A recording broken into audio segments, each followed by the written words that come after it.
From New Haven, Connecticut, on the campus of Yale University, 4 teams get set to start their 2022 gymnastics season as Yale hosts LIU, Brown, and Westchester.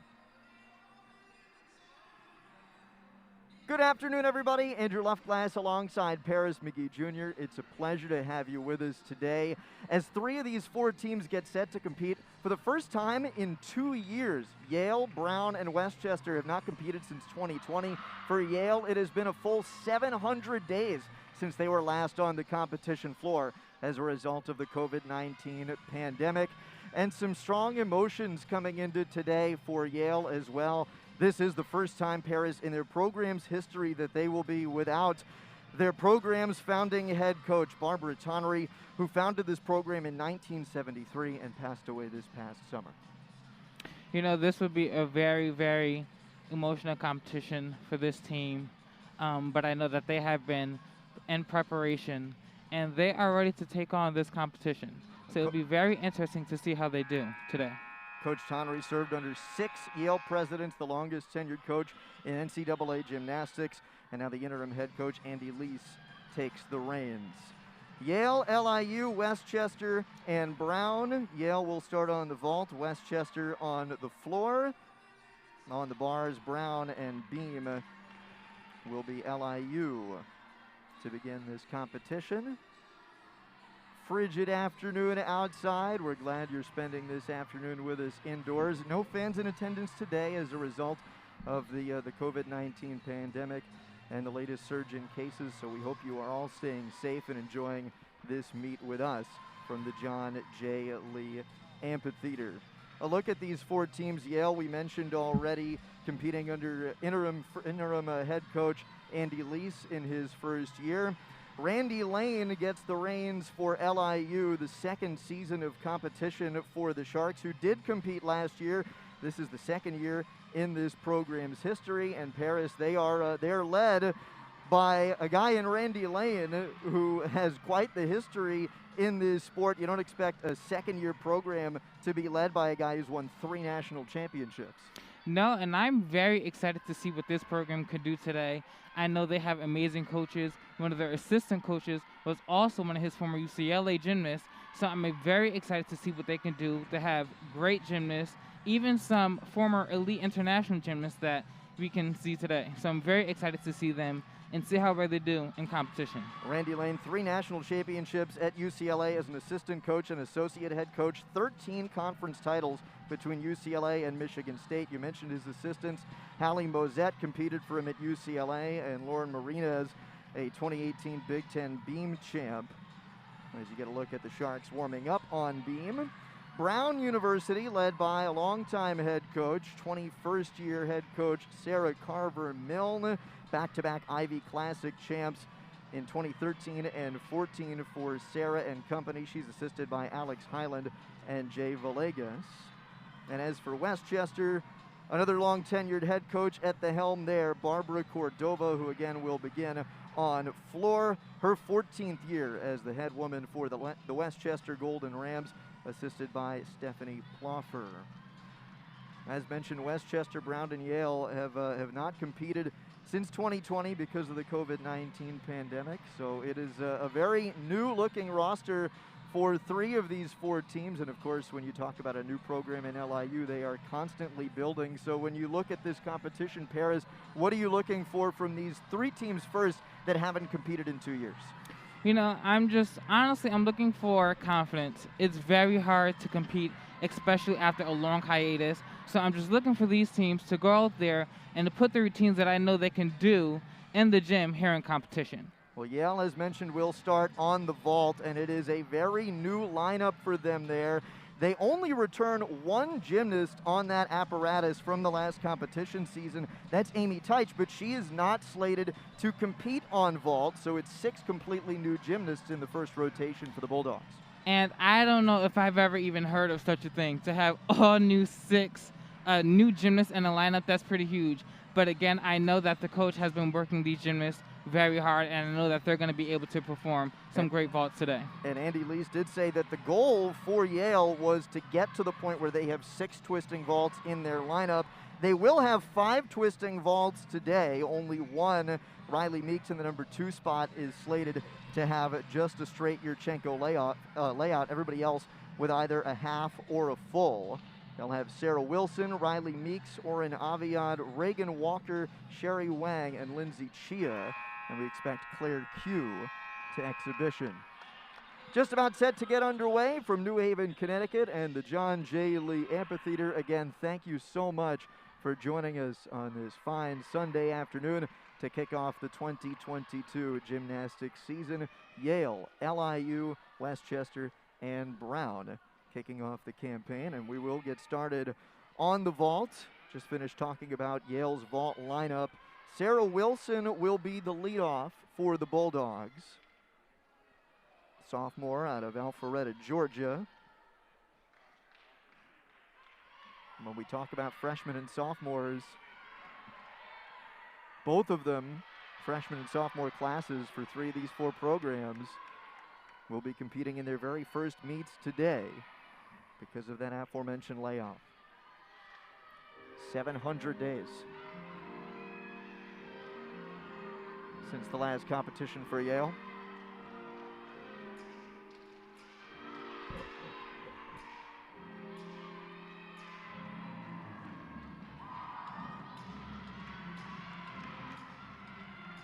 Looks like we're about to get underway.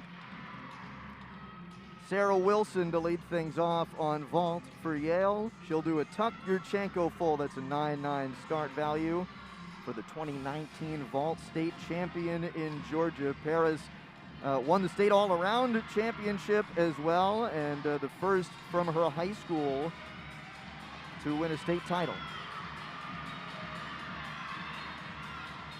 Yurchenko's tuck full, and it looks like that was just about a stuck landing. I'm actually very, very happy for her that she landed on her feet. And warm-up, she was having a little bit of trouble, landing on her feet. So that looked to be a great vault, a great start-off vault for the Yale team. So a good start for Sarah Wilson. We will get you scores as soon as we can. Expecting possibly to get scores at the end of each rotation as we slide on over to the bars. This is Alyssa Gardner for Brown. And again, they're starting things off very strong. That was a nice full blind to immediate tuck double dismount to a stick landing. Alyssa Gardner talking with head coach Sarah Carver-Milne in the lead up to this week. She said she worked so hard on polishing up some of her deficiencies on the bars from last competition season, and a good start for her as well. One performance in for everybody now in the first rotation, and we go over to the second spot in the lineup for Yale. This will be Riley Meeks performing a straight Yurchenko layout. And again, this is their first competition since the 2020 season. So it's just very important that these gymnasts go out there and do the routines that they're comfortable with, that they can lead off of as the competition season builds.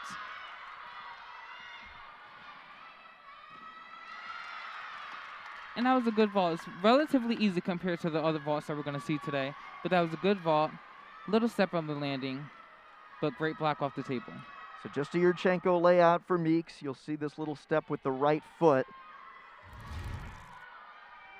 That's the only non-twisting vault in the lineup for Yale in this first meet of the year, and that's something that you can expect in the beginning of the year. A lot of these gymnast pairs will be doing slightly easier skills as they ramp up.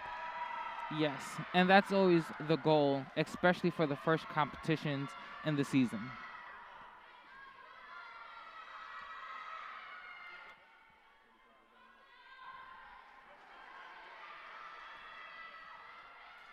Looks like we'll move on over to floor. This is Westchester's Lily McFarland. Sophomore out of Baltimore, Maryland. She'll be doing a back handstand and a layout step out in this routine.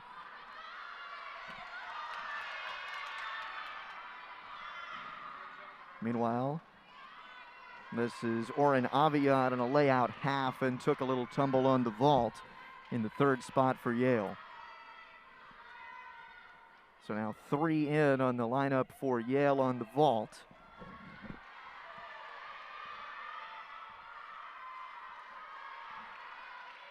Reagan Walker will be up next, doing a layout half.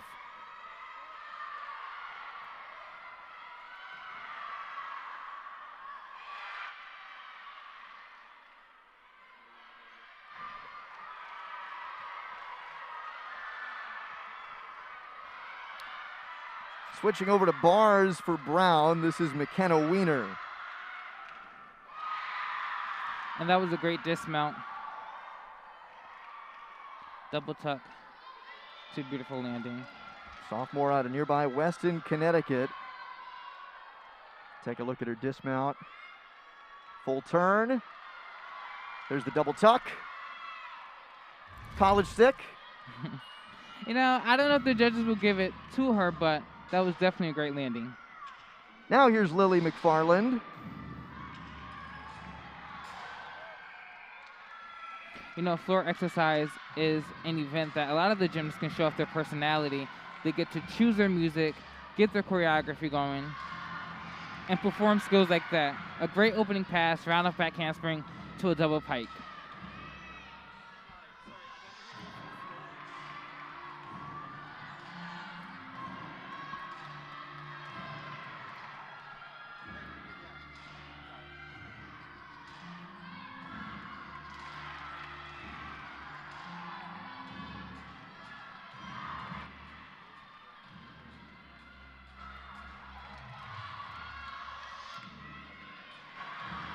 Second pass. Round off back full and half to immediate punch, front layout. She has very, very clean tumbling. That's one of the things that the judges are going to be looking for on this event. Her last pass coming up, she'll finish with a double tuck. And if she can land this pass on her feet, this is a great routine for the team to build off of. Round off back handspring, double tuck to a great dismount. You can see her team cheering her on in the background. They know this is going to be a great score. Terrific second routine for Westchester, Lily McFarland. You see the air high fives due to the COVID restrictions. Of course, no fans in attendance today as a result of those restrictions. We're going to go over to a replay. This is LIU's Talia Folino, Australian elite gymnast and the gold medalist on beam at the 2018 Pacific Rim Championship. Beautiful dismount pair. And that's actually very, very difficult to do. That's not an easy skill. Aerial to immediate back full dismount. Reagan Walker, layout half. And that's a great vault that Yale needed. They did have an unfortunate mishap with the gymnast prior, so that was a great vault that the team needed. Yurchenko half, blind landing, so that means that the gymnast is not able to see the landing as they are preparing. But here she lands phenomenally because she has great air sense awareness. Nice block off the table, good amplitude, and a nice landing for Reagan Walker after what you mentioned before was that fall on vault by Oren Aviad in the previous spot. This is the third spot for the Bears on bars. Sophia Petrillo, senior out of Stoneham, Massachusetts, qualified for the USAG National Bars Championship in 2019. And that's a huge dismount. That was a nice double layout dismount. She was a second-team All-ECAC on bars 2 years ago, last time the Bears competed. Here's that dismount again. Huge power, great swing, nice tight body, and then she finds that landing.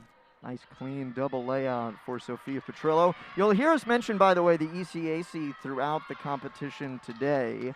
And that gymnastics conference is no more. The old ECAC is now Gymnastics East. Sherry Wong, layout full. And the second fall today for Yale on vault. Looked like she just didn't get all the way around on that layout full. Yeah, it looks like she could have been a little high on the table, and when that happens, you don't have enough rotation to land your vault safely, especially if you're twisting. She did have a nice tight body in the air, but sometimes you need more than a tight body to execute these skills. and it looked like she was just a little too high off the table, and she couldn't get a great block off. So now onto the floor for Westchester. This is Rose Finara competing with a new routine.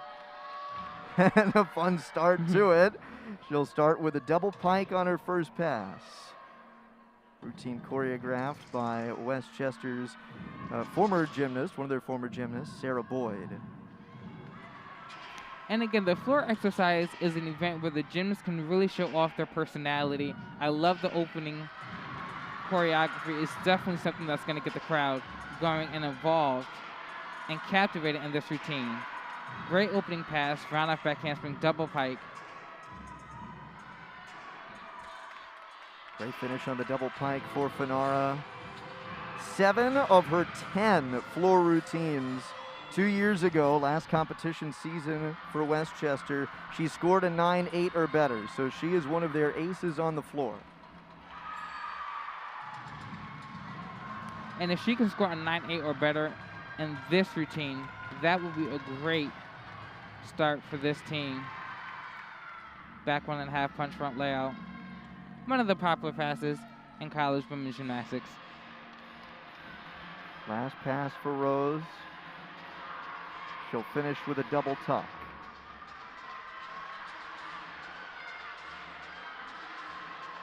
Her teammate cheering her on in this last pass.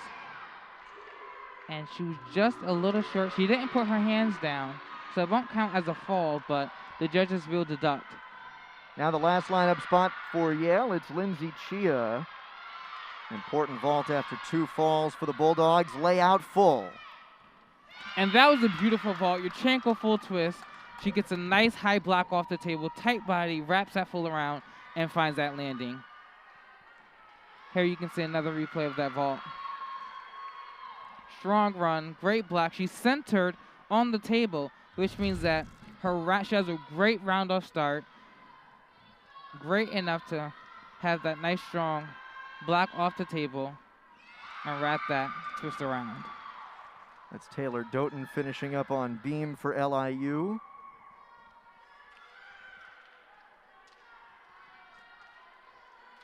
So Yale is now fully through its vault lineup. Just waiting on LIU, Westchester, and Brown to finish up on beam, floor, and bars respectively. Now 4 spots through the beam rotation for LIU. Ilka Juck will be next. Claire Q on an exhibition for Yale. A relatively easy vault, but again, that was very clean. A Yurchenko layout. Nice tight body in the air. Amazing block. And she's exhibitioning today maybe in part because she's only competing that layout. She has been training a full, a Yurchenko layout full, which if she were to replace, say, Riley Meeks in the lineup, would give them 6 twisting vaults, which is what Andy Lease wants to get to at some point this year. And with that block and that technique, she can definitely do that. This is Abby Cantello on the bars for Brown. Huge Tkachev. You can see her teammates in the background cheering. That was beautiful. Little trouble on that blindfold, but she recovers very well. Here she is making her way back up to the high bar, getting ready for that dismount. Great swing and a beautiful double layout dismount. A little hop on that landing, but that was beautiful. Nice tight body, great swing. And she finds that landing. Clean, effortless, fluid on this double layout dismount. Beautiful arch, snaps around. A little short on the dismount, but nonetheless, that was a great dismount.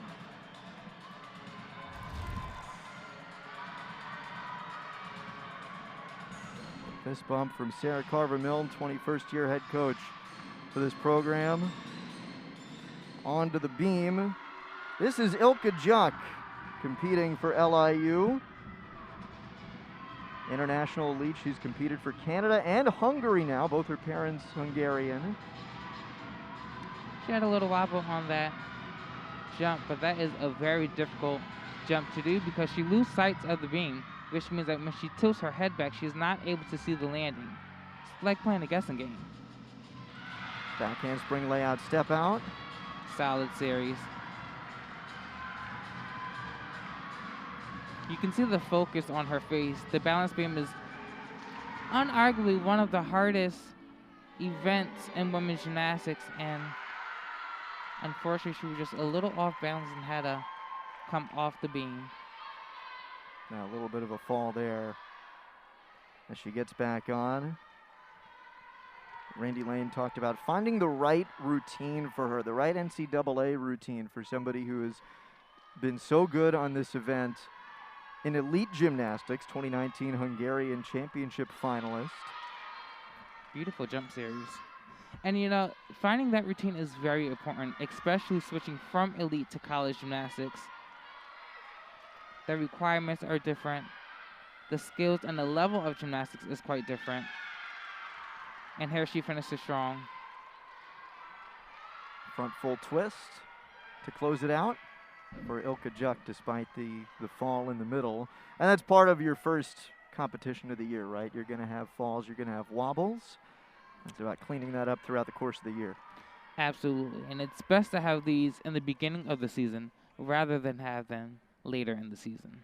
Well, now we'll get a look at the two-time Brown Most Valuable Gymnast, senior Maylee Costa for the Bears, will compete on bars.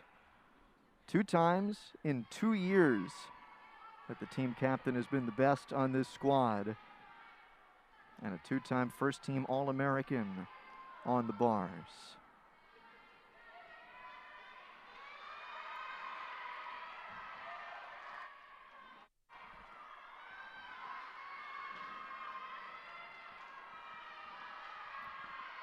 Beautiful handstand position. Beautiful straddle Jaeger. She's such a pleasure to watch because she's so clean. She has open shoulders, nice tight legs, beautiful toe point. And again, that open shoulder in that handstand position. Oh, and she was just a little off on that blind full. So that's back-to-back competitors who have been so lauded for their respective events. Ilka Juk on beam, Maylee Costa on bars, 2 of the best in their respective conferences on these apparatuses. And it's just first competition, these things are going to happen. Here she repeats that skill to immediate double tuck dismount. And again, although she makes it look easy, that is not an easy skill to do. You know, you almost have to be just about perfect to make sure that you get over on top of the bar and then add that second half twist right before your immediate dismount. Team captain and the reigning Ivy Classic champ, Maylee Costa, surely will clean things up. We're going to head on over to the floor exercise.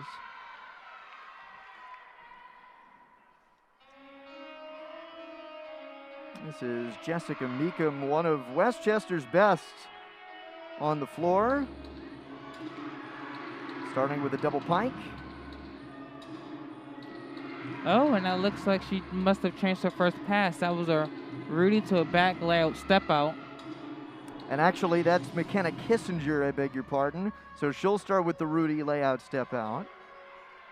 Senior from Chambersburg, Pennsylvania.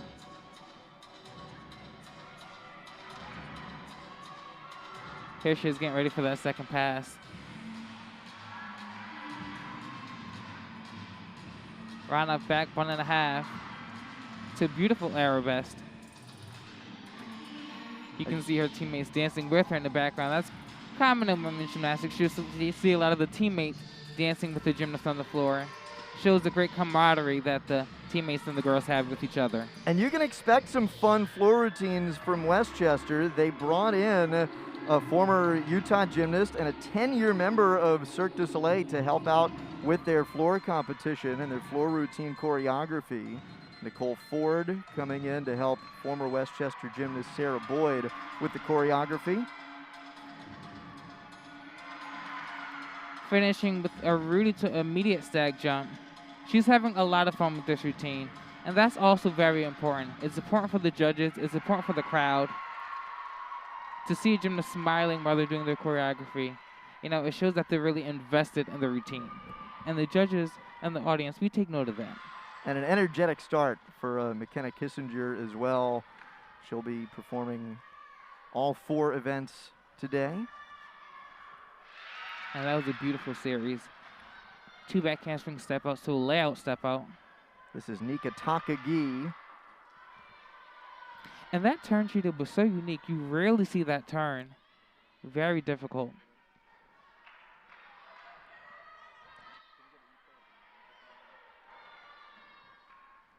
Beautiful leap series.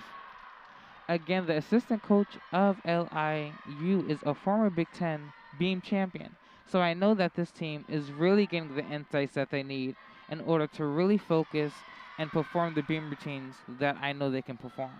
That assistant coach, Lauren Martinez, 2018 Big Ten beam champ. Beautiful from Nika Takagi. You know, she really seems to be that gymnast that every coach loves. She has the flexibility. She has the amazing artistry that, you know, the sport lives for. It is artistic gymnastics, so, you know, she really is textbook when it comes to this. And that is very difficult. A full twisting back handspring to immediate layout, full dismount. That's not an easy thing to do. And we're going to go back and take a look at her mount as well. A unique mount.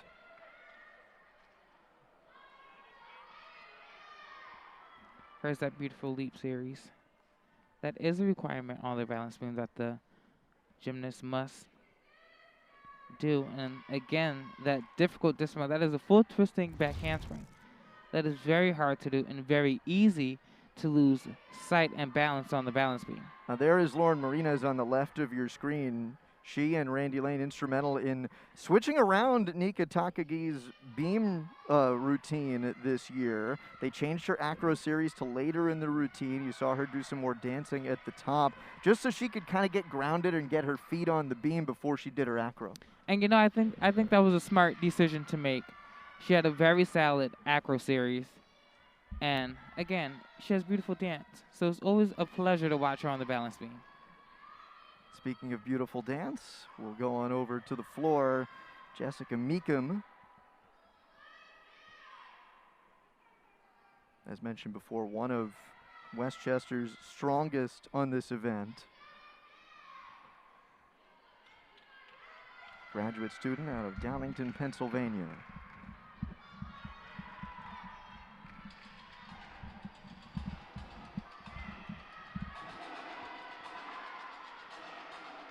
And here she's already getting things started off in a very fun way. Love the opening choreography. First pass, double pike. And that was huge. Great landing.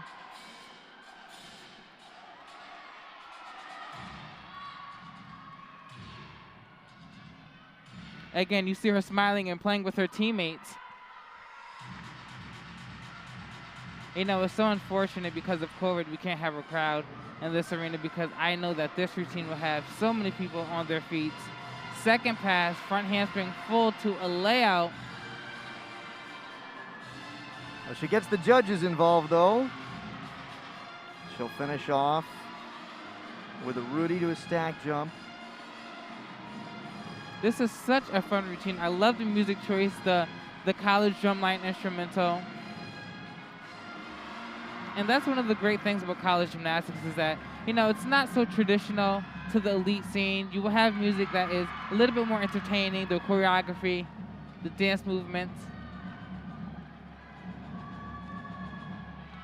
And that was a great routine. Big energy by Big Jessica energy. Meekum to finish. From start to finish, the opening choreography definitely grabbed everyone's attention in this arena. Great tumbling. Take one more look at the beam. This is an exhibition. Ella Barrington. Side dismount. And that is extremely hard to do. That is not easy. Side simon to immediate full dismount. So we'll take a break, come right back for the second rotation from Yale. Westchester on vault, Yale on bars, Brown on beam, and LIU on floor. Of this quad meet between Yale, Westchester, Brown, and LIU. Thanks so much for spending your Sunday afternoon with us. Andrew Luftglass alongside Paris McGee Jr. for the first meet of this 2022 season. This is a floor exhibition. Kylie Fred for Westchester before we start our second rotation. The sophomore from Highland Mills, New York, wrapping things up for the Golden Rams. Second rotation, Westchester will go over to the vaults. Yale will be on bars. Brown will be on beam and LIU on floor. As you get a look at that Yale bar lineup, Paris. Yale coming into to this year, we mentioned that 3 of these 4 programs, Yale, Brown, and Westchester, haven't competed in 2 years, and that means you're missing a lot of competitors from the last competition season. Well, for Yale, bars is the apparatus where they return their most gymnasts. 4 of their 6 lineup spots return from 2 years ago. They'll compete 2 of them today in Lindsay Chia, who will be in the number 3 spot, and Reagan Walker, who will anchor. Some newcomers in this lineup as well, including at the leadoff spot with first-year Oren Aviad. It'll be Aviad, then another first season competitor in the sophomore Sarah Wilson, then Chia, followed by senior Kendall Toy, sophomore Sherry Wang, and Reagan Walker in the anchor spot. Mentioned before, this is the first competition for the Bulldogs without their founding head coach, Paris. Barbara Tonry, who founded this program in 1973, passing away this past summer, so Andy Lease has taken the reins of this program. Barbara served under 6 Yale presidents, and I just wanted to share a couple stories. We talked to some of the coaches in the lead up to this competition, because look, it's not just the Yale gymnasts and the Yale alumni who knew Barbara so well, but you're talking about Barbara Cordova, the head coach for Westchester, has been in this sport for 14 years with Westchester. Brown's head coach, Sarah Carver-Milne, has been with the Bears for 21 seasons. Randy Lane has been in this sport for a really long time. So you're talking about coaches who know Barbara very intimately. And we talked to them before this meet about what it's going to be like to not have her here, and some of them shared some fun stories. Andy Lease, who's the interim head coach for the Bulldogs, now taking over for Barbara, said that Barb loved 3 things. She loved her family, she loved Yale, and she loved her dog, Yumi. Loved her dog. Loved her dog, Yumi. And a couple years ago, Sarah, Brown's head coach, said that they were at a recruiting camp in Dallas. Sarah was at a recruiting camp in Dallas, and Barb heard about it. And the next summer, Barbara drives down from Connecticut, from New Haven to Dallas, with nobody but her dog. It's Barbara and it's her dog, Yumi. She gets there and Sarah says, "What are you doing here? You drove all the way down." And Barbara said, I couldn't let you be the only Ivy League coach at this recruiting event. She had a fire and a passion for Yale gymnastics, traveled all over the country to these recruiting events, and would not be beat. Her Bulldogs now led by Andy Lease, and just about set to get started on the bars. And again, Oren Aviad will lead things off for the Bulldogs, about 3 minutes away from competition in rotation number 2.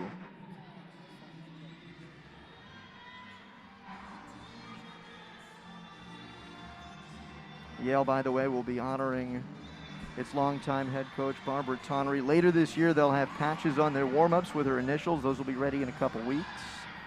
Tonry Invitational set for February 13th. Andy Lee says they'll have a pre-meet celebration the night before, and they'll wear Tonry Strong t-shirts. Hashtag Tonry Strong, one of the slogans for this year. Welcoming you back inside at John Lee Amphitheater, Andrew Luftglass alongside Paris McGee Jr.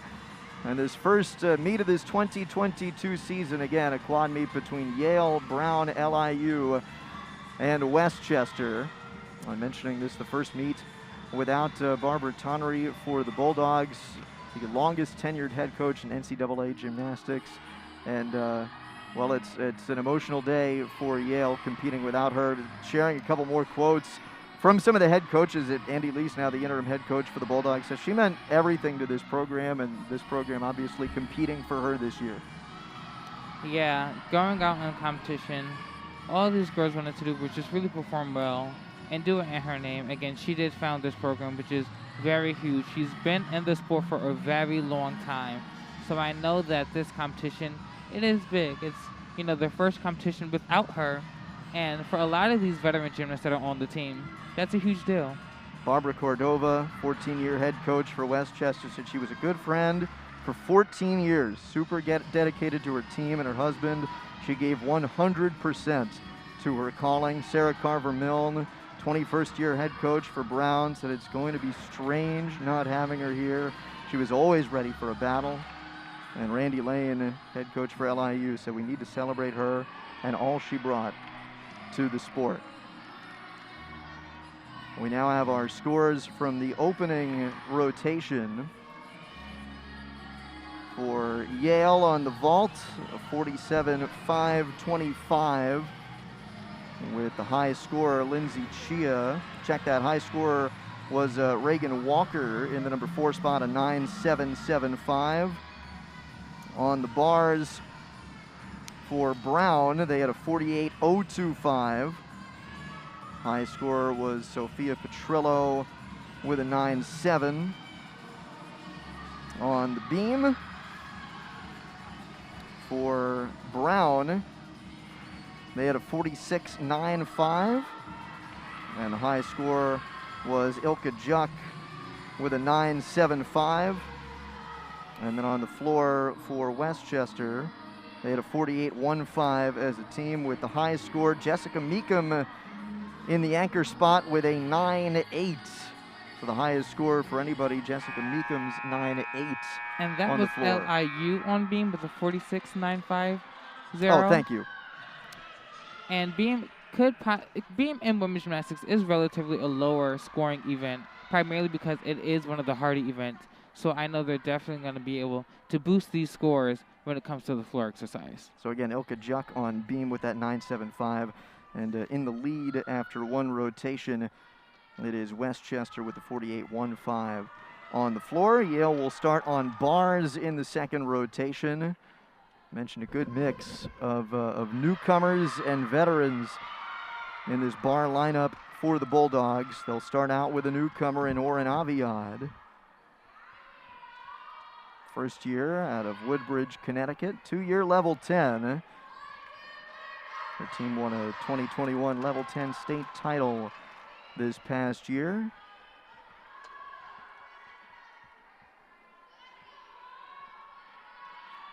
She's on bars for Yale. Westchester will start out on vault. They'll be on vault in the second rotation. Annie Bailey, a late lineup change in the leadoff spot, replacing Corin Wingertson, who's a late scratch. McKenna Wiener will lead off on beam for Brown, and Lauren Miller will start out on the floor for LIU. Here is Oren Aviad.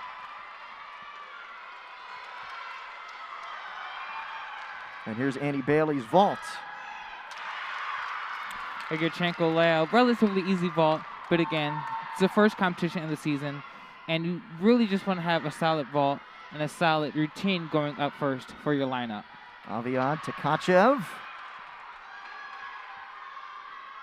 Bail handstand. She'll go blind change full to a double tuck for her dismount. There's the blind change. Nice power. And that was a great dismount. It'll be interesting to see what the judges do in terms of that step back. I don't think they're going to deduct it and take the deductions as that huge step. However, I do think they might just take a couple of points for the immediate step on that dismount. It almost looked like one of those sell steps, right? When you're trying to sell a stick. Yeah, exactly. That's precisely what it was. I was known for that back in my day as a gymnast, you know? And so, hey. Look, sometimes you can get away with it. Sometimes you can. I have definitely gotten away with it. Other times I haven't, but here we are on the vault. Lily McFarland, Yurchenko, tuck full. Big step. Big step on that dismount. She was a little quicker on that dismount, which simply means she took off and twisted a little early off the table. It's really important, especially on the vault, that you stay square. Your head is between your arms, and you don't want to have your hands and offsets with each other. Now to the bars again for Yale. Sarah Wilson, sophomore from Alpharetta, Georgia, in the number 2 spot. She had a perfect 10 to win the Georgia State title in 2019.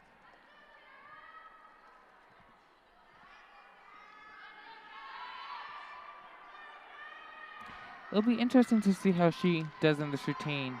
I know she was supposed to start out for Yale, and here she has moved to the 2nd position. And sometimes that actually relieves a lot of pressure, because when you are going up first, it's important that you really create the dynamics that the team can build off of. She'll have 2 kip cast handstands in this routine. And there was a little bit of a question as to what her dismount would be. It was either going to be a double layout or a full double tuck. She'll go with a full double tuck. And that was a beautiful release to immediate bail to the lower bar. The gymnasts have a requirement of going from the high bar to the low bar and back from the low bar to the high bar. Giant full double tuck.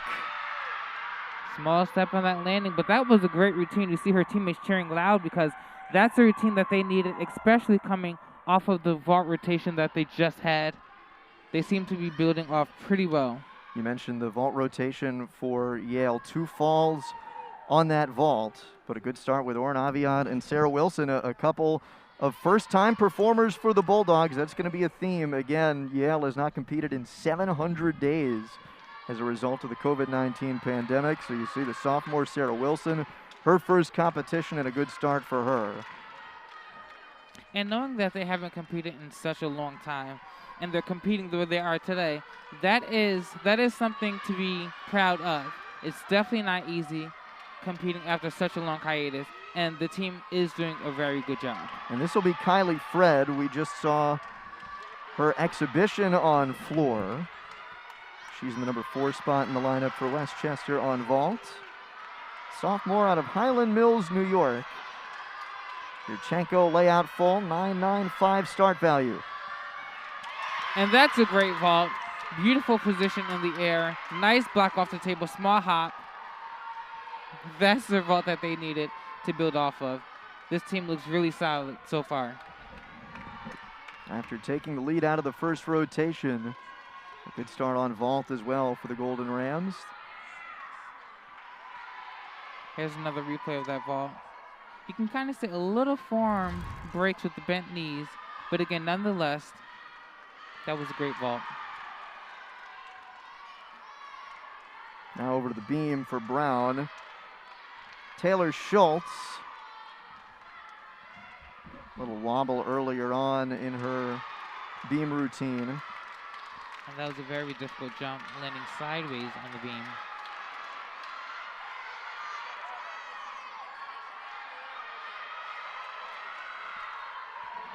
And a gainer, looks like it was a gainer pike dismount. I'm not sure if it was supposed to be allowed, but that was a great dismount. Lindsay Chia on the bars. And Lizzie is great on this event for this team. Just such impeccable form, beautiful handstand position, open shoulders. And, and a great dismount. Elite lines is what Andy Lee said about Lindsay Chia, the senior from Windsor, Ontario. 5-time Canadian National Championship qualifier, and she's coming back from a back injury.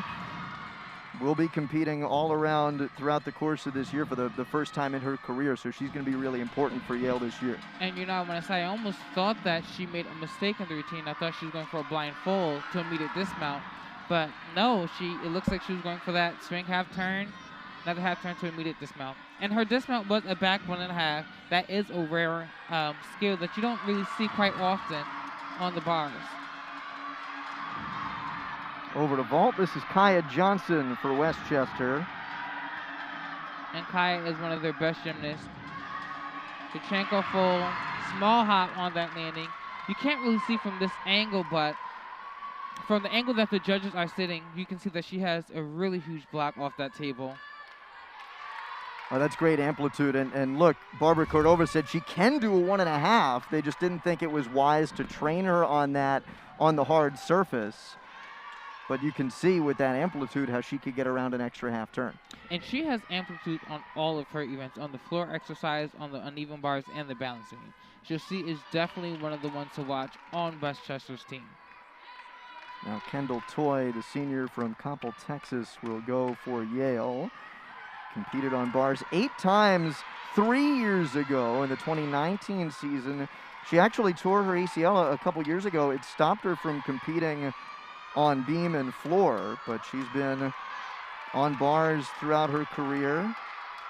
Career high of 9.8. And to see her in lineup and competition is very impressive. I actually tore my ACL during my time as a gymnast at the Ohio State University. So it is definitely not easy to do, but to see her back in lineup and confidently back in lineup is definitely impressive. How tough is that to come back on an event like bars after an ACL tear? You know, bars compared to the floor, the vault, and the balance beam, it's not as difficult because you don't have a lot of pounding towards the knee. But nonetheless, it still is very difficult. So to see her in this lineup, it's nice. And in an event again where she is familiar. She's been a bar specialist during her career at Yale. She'll start with a blind change. There's the blind change to a Jaeger. Shadow Jaeger, nice amplitude, beautiful handstand position, open shoulders, bell to lower bar. Here she is back up, getting ready for that dismount. Blind full. To immediate double tuck. And a small hop on that landing.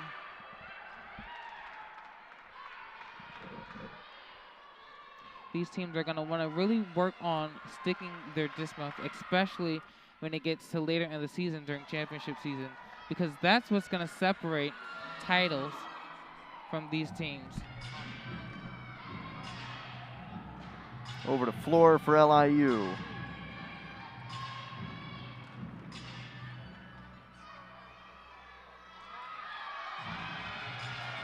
Such intricate music. Here she is, round off, double tuck. You don't rarely see gymnasts do double flipping skills from a round off, so that just goes to show how much power she has.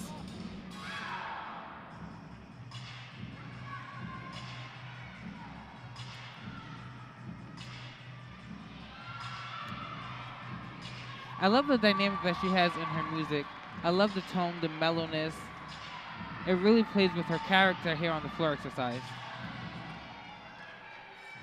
Sophomore Reagan Jones from Belleville, Illinois. And that was a round off, back 2.5. One of the relatively harder skills that you'll see on the floor exercise. And she is zoned in on this floor exercise. Here she is for her last pass, back 1.5, punch front layout, and she just slipped. She didn't fall, but she does kind of take somewhat of a little tumble. Nonetheless, that was a great routine. She had 2 great passes, very difficult, and she finishes with a nice pass, small little fumble at the end. But I know that the team can definitely build off of it and still produce great scores. Now to Sherry Wang on the bars for Yale. One of their newcomers on this event, the sophomore. And as a sophomore, she does swing with much power, very confidently. Originally committed to NC State before coming to Yale. Big swing for that full twisting double tuck dismount. Her teammate sharing her on. Here's that dismount again. You can see the power that she has in her swing. Great tap swings. Full twisting double tuck dismount. Small step on that landing. But that was a great routine. I found the floor at the last second out of that twist. Yes. Maylee Costa on the beam for Brown. She added beam last competition season, had a back injury that kept her off of this event. Came back after not competing beam, was second team All-Ivy. Big step on that landing. she didn't necessarily get the amplitude that she needed in order to land on her feet. She was a little under-rotated. And in terms of stumbling to the side, she twisted a little too early, which when that happens and you're under-rotated, you kind of drift over to the side.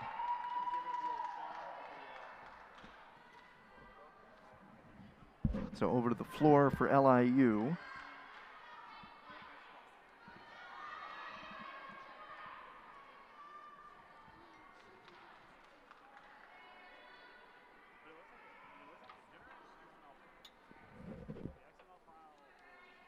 Again, we'll get you scores as they come our way, probably at the end of each rotation. Westchester in the lead at the end of the first rotation. They were on floor in the opening rotation. This quad meet, LIU, Brown, Westchester, and Yale here in New Haven. Adrian Luftglass alongside Paris McGee Jr. this afternoon as we open the 2022 competition season.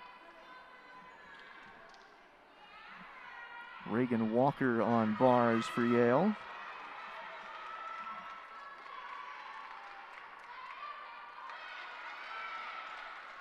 Junior out of Temecula, California. She was the 2018 JO National Bars runner-up, SoCal and Regional Bar champ. Line change to a Jaeger. And she's so clean on this event. A lot of the Yale gymnasts have such great technique. They have nice open shoulders, and that's very important. Right there, you can see when she hit that handstand position, she was completely straight. Here she is for a huge double L dismount. A little short on that landing, but that was a great routine. Beautiful body shape position. The double out is actually one of my all-time favorite skills because it's just so beautiful to watch, especially when gymnasts are able to get the amplitude they need to really execute that skill. Just a little bit short, as you mentioned, on the landing with her chest kind of hovering over her knees there. So that wraps up the bars for Yale and brings us over to the floor.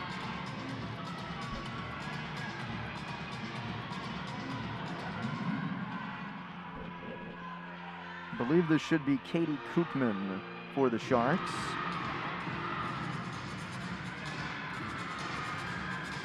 And again, I love the music choice that she has. It's definitely upbeat and very modern, something that's definitely going to have the crowd on their feet.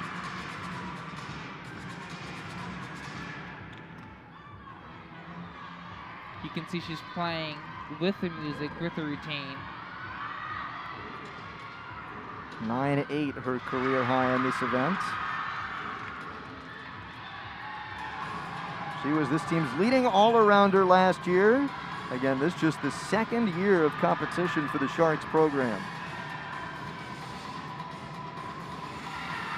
A nice double pike. A little short on that landing, but she does recover and disguise it very well.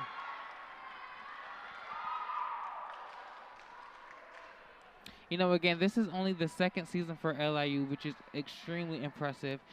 This is a new program for the university. And anytime you're building a new program from scratch, from the very beginning, it's definitely not easy to do. So these girls are coming out here, they're competing with great confidence and the experience that they have as JO gymnasts to really be able to execute some great routines. Back over to bars for Yale. This is Claire Q exhibitioning.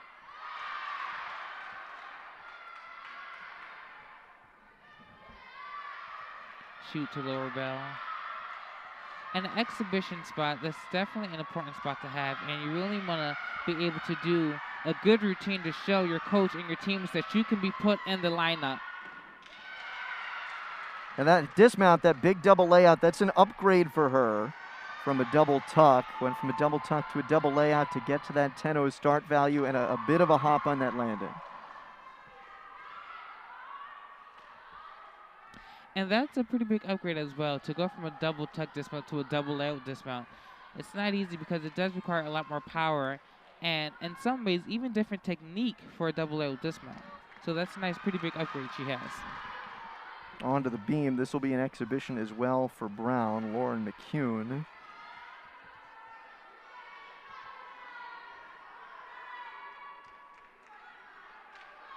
Sophomore out of Austin, Texas. Qualified for JO Nationals back in 2018. Beautiful full turn. She's such an elegant gymnast to watch on this event.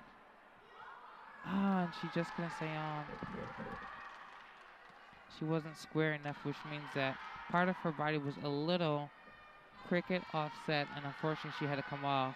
But as you can see, she has beautiful extensions. And this is what exhibitioning is for, right? Sometimes you'll make these mistakes, but it won't count against their score. No, absolutely. The exhibition spot is just, again, a spot for you to get more comfortable competing on the event and competition. And I must say, she dances very beautifully, very elegant from her hands to her toe point. It's almost as if like she's floating. First place on this event in 2017 at the Houston National Invitational. Beautiful combination, back tuck to a split jump. And you can see she has a knee brace on her knee, so she might be nursing that knee or coming back from injury. As we talked about, you've come back from that before. That can be really rough on landings. Especially on the balance beam. Could see her favoring that left side a little bit when she came down on the landing. It can be tough, I think, to get yourself grounded again coming back from injury like that. Absolutely, and that's why the exhibition spot is very important, because it gives the gymnasts that experience that they need to be in lineup and to be confidently in lineup in a real competition. Now this will be an interesting floor routine for LIU. This is Reagan Jones.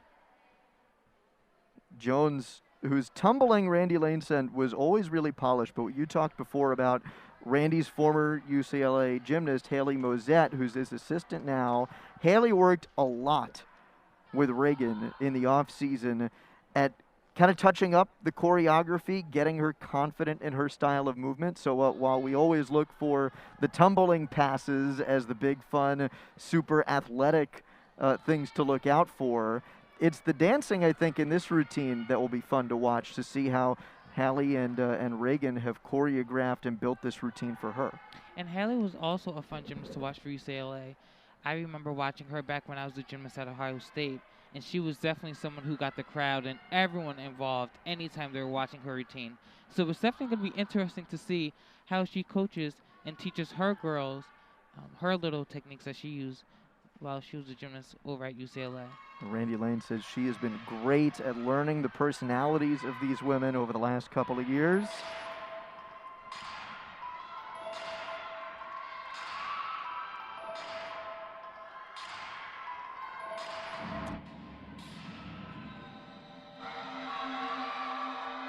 First pass, front double twist. And that is not an easy skill, but she does it pretty well. Little fumble on that landing, but that is, again, not easy. It's a blind landing, which means that she's not able to see the ground when she has to prepare to land.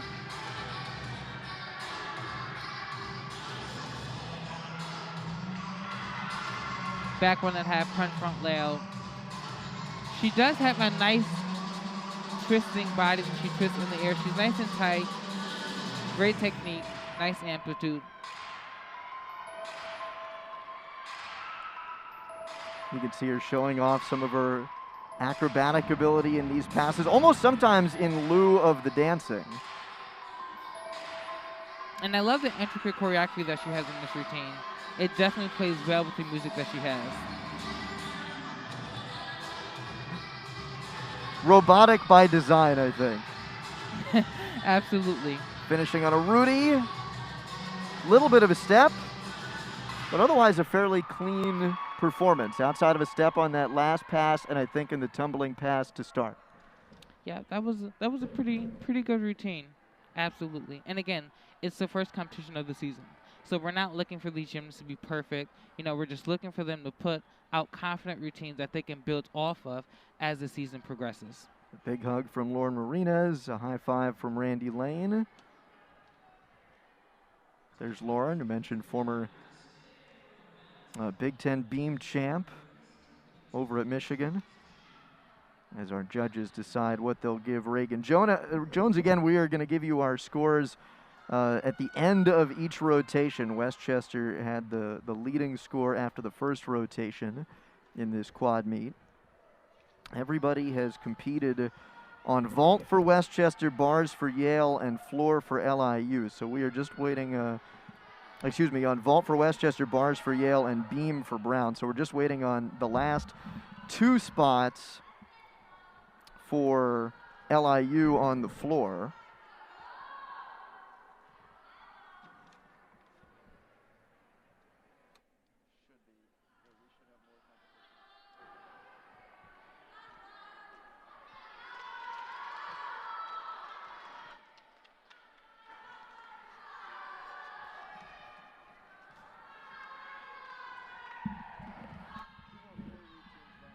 mentioned. 2 more floor routines left for LIU, as mentioned. Looks like Brown is going to exhibition another on the beam, perhaps, as we wait for Jalea Bedminster to go on the floor for LIU. She'll be up next, then Amanda Liu to wrap up an anchor for the Sharks.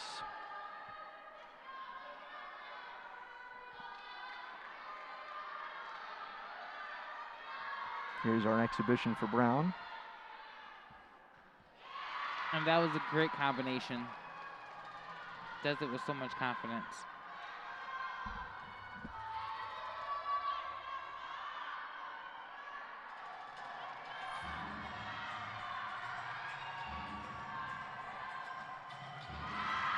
Nice side aerial.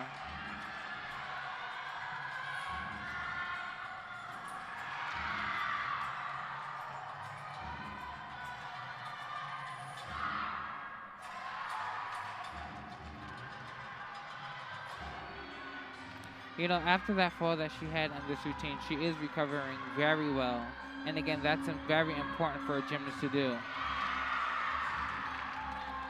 Now to Jalea Bedminster on the floor for LIU in the 5th spot in their lineup. And she's a great gymnast for LIU on this event.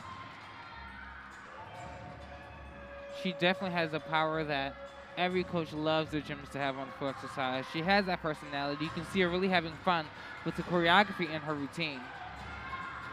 We'll see her throughout the course of this year compete with a double Arabian. You mentioned that power. She can get to that. Her last pass is going to be a double tuck, but maybe later this year we'll see that double Arabian. And beautiful last pass, found a back handspring double tuck to a great dismount. Knew exactly where she was, came out perfectly, and finished that routine. And just seemed so easy for her finding that floor on the double tuck. So just 1 more to go for LIU on the floor. And it'll be Amanda Liu. They'll exhibition Talia Foligno as well. And that'll be it for our 2nd rotation. Big high five for Jalea Bedminster from Randy Lane. Former Georgia commit, Jalea Bedminster. Sophomore could be one of the big building blocks for this program. And I do believe she will be. She's a great gymnast all around, and she's definitely one that the team can definitely rely on. 2-time JO National qualifier. All-around silver medalist in her region a couple years ago. This is Amanda Liu, looks like, getting ready on the floor.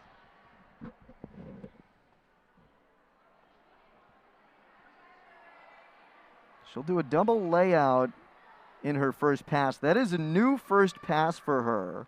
And that is a huge first pass.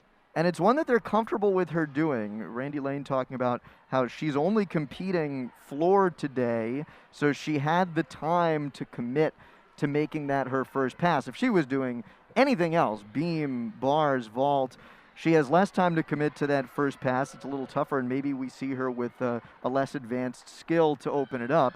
But because she was able to practice that and pretty much that alone over the last few weeks, they feel good about her opening with that double A. I'm excited to watch this routine.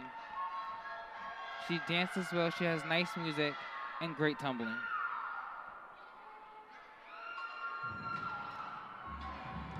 Here she is getting ready for that first pass.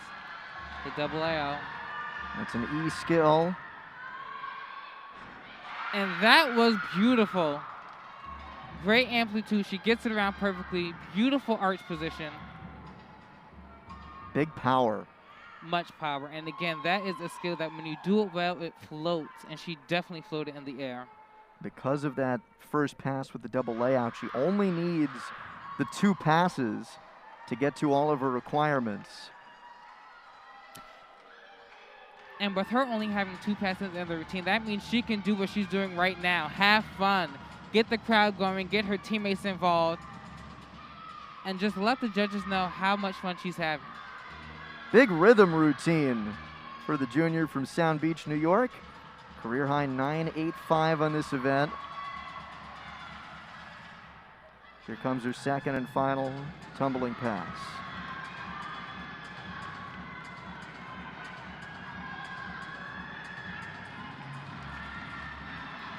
Amanda Liu, front step out, double tuck.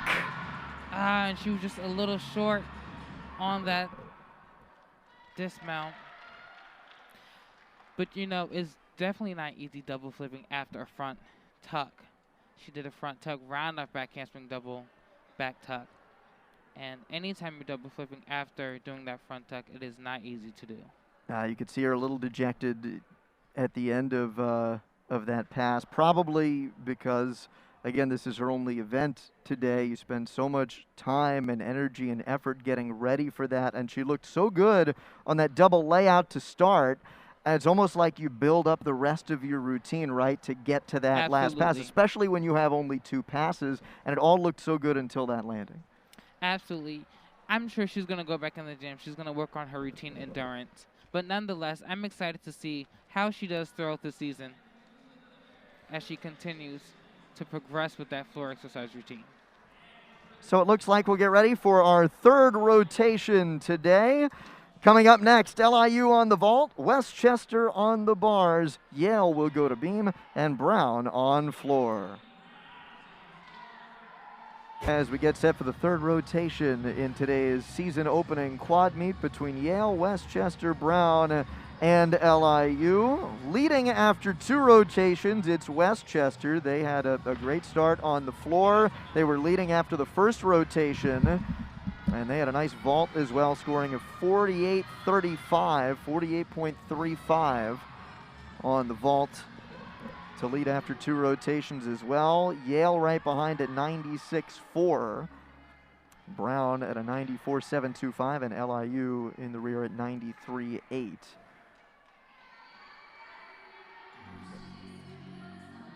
Coming into our 3rd rotation, LIU will be on the vault, with Westchester on bars, Yale on beam, and Brown on floor. Talk about Yale on beam a little bit, Paris. This has historically been their best event. It was their best and most consistent event last competition season in 2020, and that's the case again this year, even though they are only returning 1 from their 2020 beam lineup. Lindsay Chia was their highest scorer in 2020. She is the only returnee from that lineup, but they still have 11 fighting for lineup spots on the beam coming into today, and that man, Andy Leese, must be pretty happy about that. Absolutely. I would be ecstatic as well. Again, the balance beam is the hardest event for women in women's gymnastics, and to have 11 gymnasts fighting for that spot, that just goes to show the depth that they have on this team. Take a look at our individual score leaders coming out of the first 2 rotations. Reagan Walker for Yale leads on the vault. On the bars, your leader at the end of 2 rotations is actually a tie between 2 Bulldogs. Excuse me, it's Sherry Wang leading. Right in behind her are Walker and Toy at 9.8. Sherry Wang at 9.825 is in the lead. On the beam, your leading scorer with a 9.8 flat is Maylee Costa for Brown. And on the floor, at the end of 2 rotations, leading score belongs to Jalea Bedminster for LIU at a 9.825. So again, that's Walker on vault, Wang on bars, Bedminster on floor. And Costa on beam, your individual event leaders at the end of 2 rotations. There's a look at Morgan Ross, first-year assistant coach, for Yale, coming over from Maryland, where she was instrumental in helping them over the last 3 years. Maryland reaching the NCAA tournament 2 of her 3 years there. Former all-arounder and a 2-year captain at the University of Alaska Anchorage, as she rallies the Yale beam lineup, which will start with Amy Teich. It'll be Teich to lead off, followed by Claire Q, Reagan Walker, Lindsay Chia, Kendall Toy, and then anchored by the first-year Emma David. Westchester leading off with McKenna Kissinger on the bars. McKenna Wiener will start on floor for Brown, and Katie Koopman on the vault for LIU. Here is Kissinger.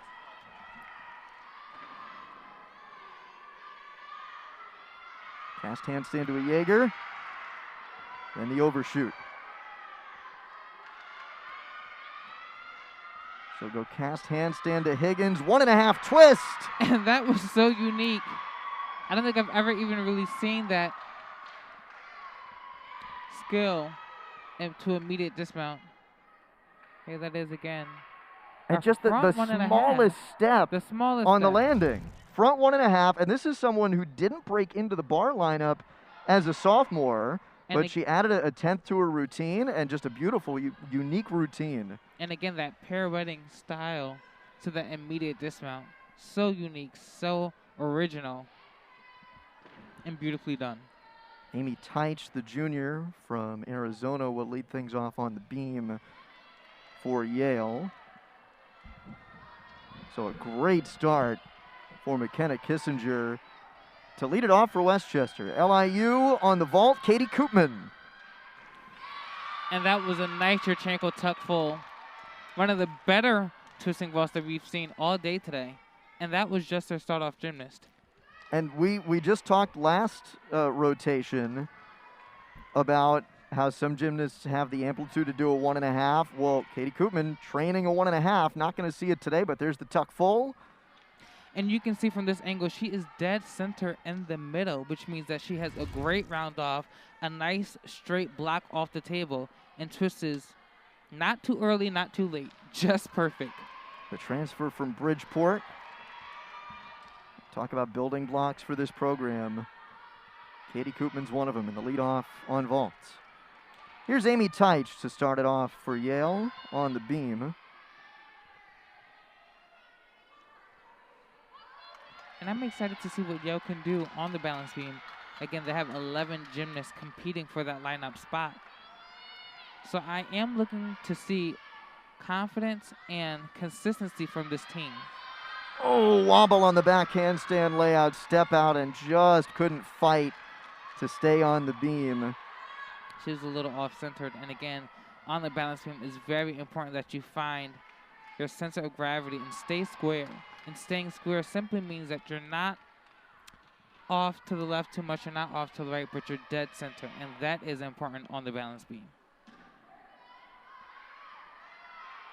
This is her first time competing on the beam in her career for Amy Teich. 9-time vaulter, 5 times on bars last competition season.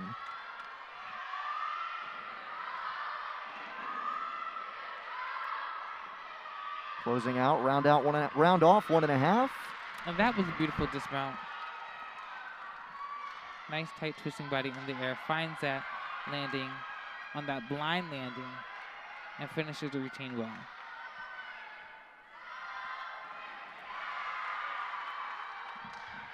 Claire Q will be next on the beam for Yale. McKenna Wiener getting set to begin on the floor for Brown. This is Christina Rodriguez on the bars. Full twisting double back dismount. Small hop, on that dismount. on the full in. That's the second lineup spot for Westchester on the bars. Christina Rodriguez, a possible all-arounder this year for Barbara Cordova's side. Not today, but usually very strong on bars. The only question mark for her as to whether or not she'll compete as an all-arounder this year is the beam.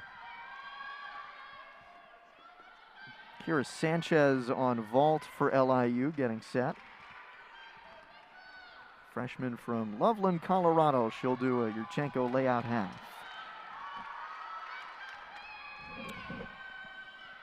And anytime you're doing a half, whether it's a 1.5 or just a simple half, it is a blind landing, which means she can't see the ground, but that was a great vault. Yurchenko layout half, again, blind landing, so she's not able to see the ground as she's preparing to land, but she has great air sense awareness, and that means that she knows where she is in the air, so as she is twisting, she can safely land and put her feet down to do a great vault for the team. I love the determined face on the run-up and then the smile to the judges on the landing. McKenna Weiner leading off on the floor for Brown. Six-time regional championship qualifier. And a little stumble on that opening pass, front up back handspring double tuck.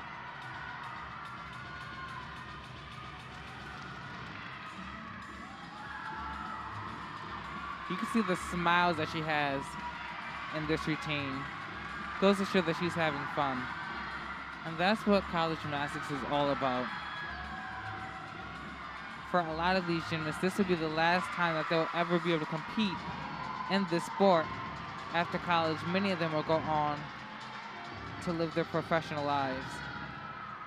And that's why you see so many elite gymnasts, especially now, going on to compete in college for one last go-round. Weiner with a decorated level 10 career. 9 times she reached the Connecticut State Championships. Finishing off on the Rudy on that second pass and just stepped out of bounds. And it looked like she was just a little too under-rotated when she was finishing that twisting skill. And unfortunately, she didn't have enough rotation to continue and execute a good enough front layout.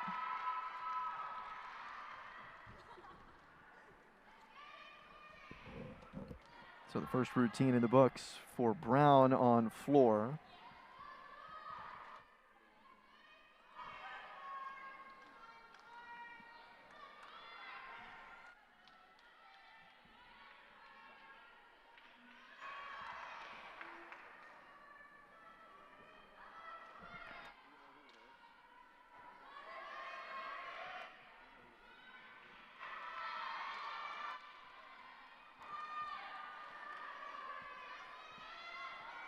So now to the final spot on the LIU vault lineup. This will be Ilka Juck. Some question as to whether it would be Juck or Reagan Jones. And it will be Ilka Juck. Last minute decision. Yurchenko layout full. And that was a great vault. Huge block off that table. Nice twisting body position. Small step on that landing. She won bronze in this event at Gymnix in 2019. The international elite has competed for Hungary and Canada. And a nice vault for her. The last 2 vaults for LIU were great. They both were huge amplitude vaults, full twisting Yurchenkos. And an injury for Yale on their last beam. Their last beam performance, a tough blow for them.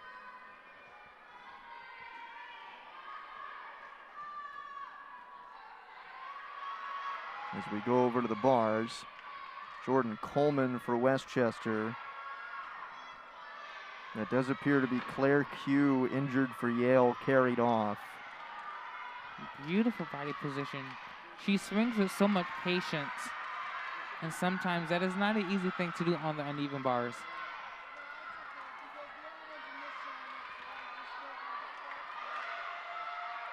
Coleman, the freshman who was questionable for this first meet, competing on bars. Beautiful open shoulder, so immediate dismount.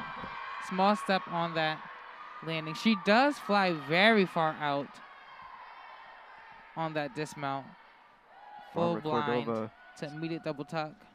Barbara Cordova saying impeccable form for her on this event, and just a little bit of a step, but you're right, a big, big dismount for her on that double tuck.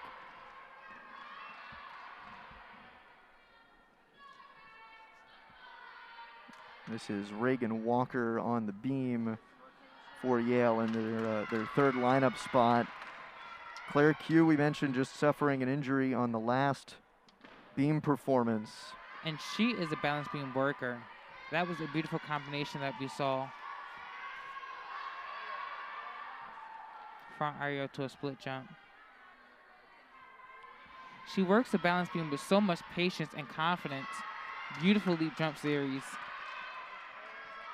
You can see the focus and the determination on her face. She takes her time. She finishes each movement, and that is very important on the balance beam. Area to immediate full layout dismount. That was the balance beam routine that this team needed, especially after the routines that they previously had. Here's that dismount again. You can almost see she was even a little cricket on the aerial, but she stays with it, and she makes sure that she finishes that dismount back on her feet. That is a maturity that, as coaches, you like to see from your gymnasts. And from somebody as a junior who had never competed on beam, she was strictly on bars in 2020, coming off of an Achilles tear, and a beautiful routine as we go over to the bars. This is Samantha Kelly for Westchester, junior from New Jersey. Saw the big Tkachev release move. She has the potential, Barbara Cordova said, to be great on bars. Just a couple of little form issues. Yeah. Nonetheless, that was a good routine. Great dismount. She did have a little form breaks here and there, leg separations, flex toes, but she did move throughout the routine. She had no major form breaks, and she stayed on. In the 5 spot in the lineup for Westchester as we go to their number 2 spot, Brown's number 2 spot on the floor. This is Addie Leibhardt. She was not originally slated to be in the floor lineup, Paris. Addie Leibhardt supposed to compete on bars, the freshman from Eugene, Oregon, but fully healthy, coming back from an injury, and Sarah Carver-Milne comfortable enough to put her in the 2 spot in the lineup. And I love it because it just goes to show how reliable she is and how dependable she is. And that is also a very important aspect to have as a college gymnast. It's important that you're able to let your coaches and your teammates know that you can be put in this situation last minute and still deliver a great routine for the team. And Brown, I think, feels like they have new life on this event. Their lead choreographer, their assistant coach, Alex Highland, was a volunteer just 2 years ago. Their new AD, M. Grace Calhoun, made her position paid. And they added another paid assistant as well, Jay Villegas. So a lot more support, especially on this floor routine when your lead choreographer goes from being a volunteer to fully paid. Lindsay Chia, the number 4 spot in the lineup for Yale, on the beam. Solid aerial. Again, Yale has an amazing team on this event. They all move so confidently and with patience. And it's so important that on the balance beam you don't rush your skills, because when you rush, you have a great chance of, unfortunately, not delivering the routine that you're hoping to. Back layout full. And that was a great dismount. Again, the side area to a layout back full. Very difficult combination. It is a popular one that you will see in college women's gymnastics, but it is not an easy one. Chia, one of the best for Yale, has 2 of the highest scores in this program's history on this event. A 9.9 in 2020 at the Ivy Classic, 9.875 in 2019 at the Ivy Championships as well.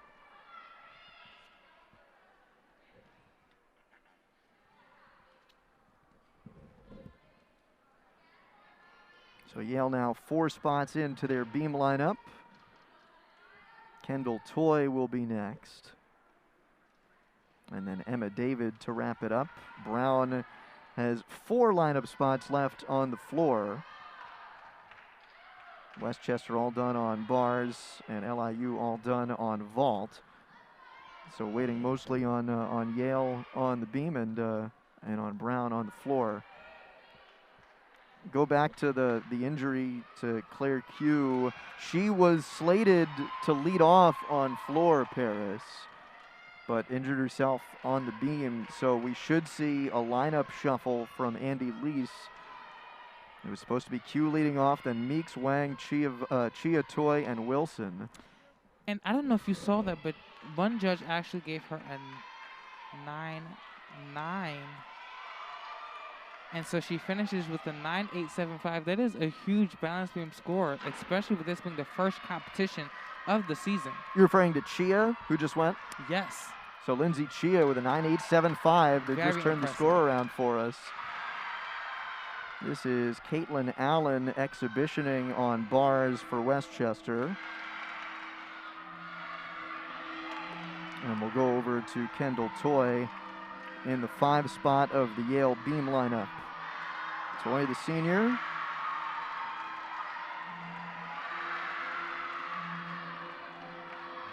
Back handspring layout, step out, little wobble. But she recovers well. You can see she has that knee brace on, so she still is recovering from a knee injury. And the balance beam, believe it or not, though it isn't the floor exercise and you don't have a bunch of heavy pounding, you still have a decent amount of pounding because the balance beam is very hard. And this is her first time on beam after an ACL tear. Yes. And again, she's doing a great job. I was one who had to recover from ACL tear. It is not easy to do. And the balance beam, again, it is a harder surface, so you do feel that pounding on your knee. So to know that she's in lineup, she's doing well, she's staying on, and she landed a dismount like that, that is impressive. Side aerial layout, full dismount, and almost a stick on this landing. Let's see it again.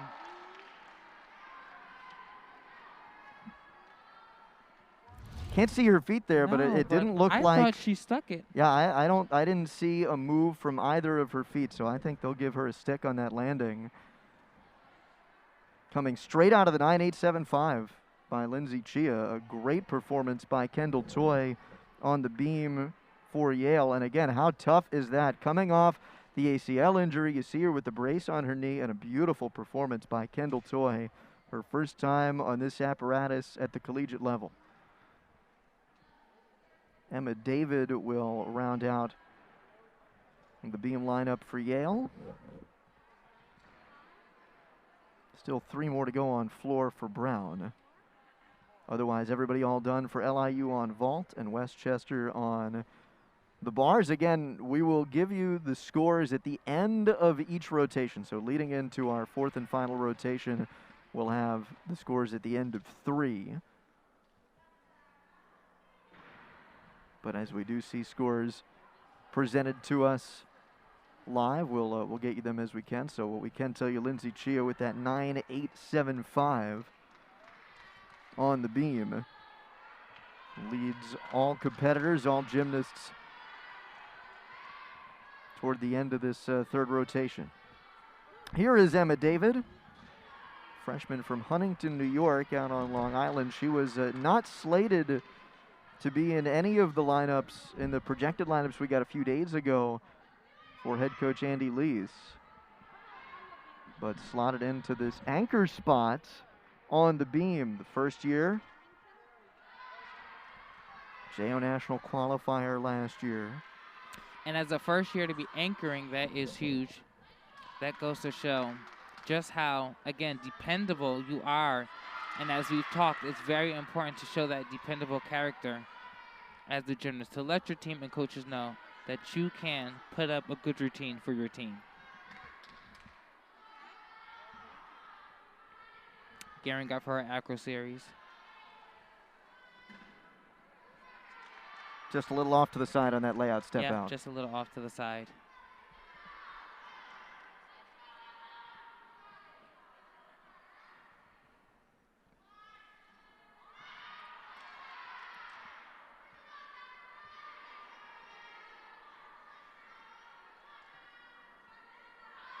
She looks to be recovering very well.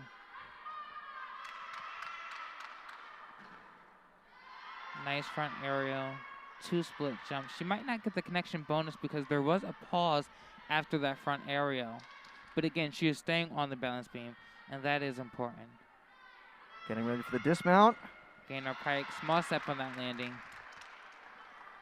Now, all you're looking for when you have a fall in the middle of a routine, especially in this first competition of the season after 700 days without competition for this program, is if you have a fall, get back and try to hit the rest of your routine as best as you can. Things will get cleaned up throughout the season. Absolutely.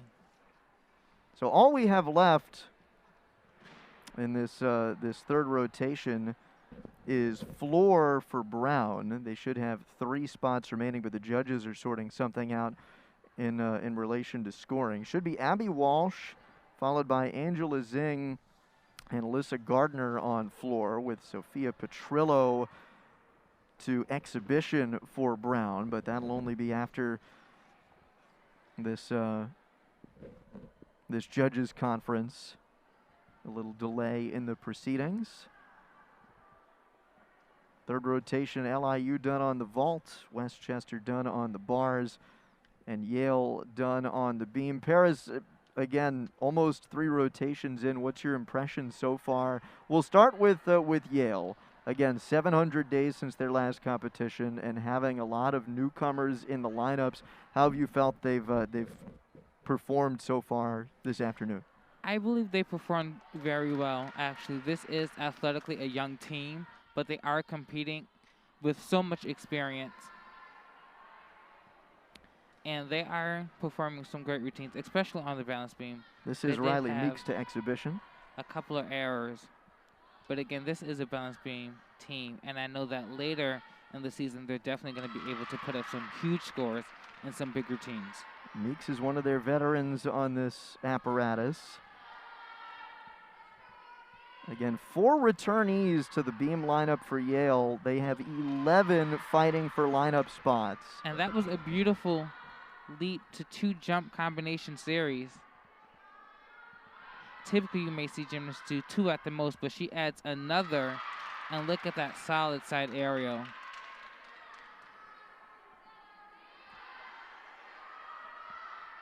Full turn. Getting ready for a dismount.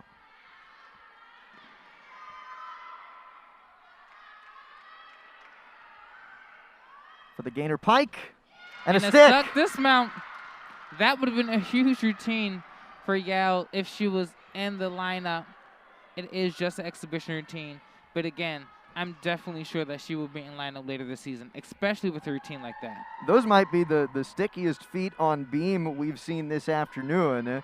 And it came in the exhibition, but that bodes well for this Yale lineup. Absolutely. I think Yale actually performed the most sticks that we've seen so far in competition. Abby Walsh on floor now for Brown. We've got the judges conference all sorted out. This is a brand new routine for the senior from White Lake, Michigan. Head coach Sarah Carver-Milne said that this fits her personality a lot better than the old routine.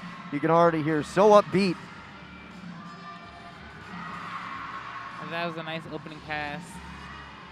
Rudy, you can see she uses the mat. You don't get a deduction for using the mat with all of the tumbling and the acrobatic skills that these gymnasts are doing. Sometimes they need a little extra cushion.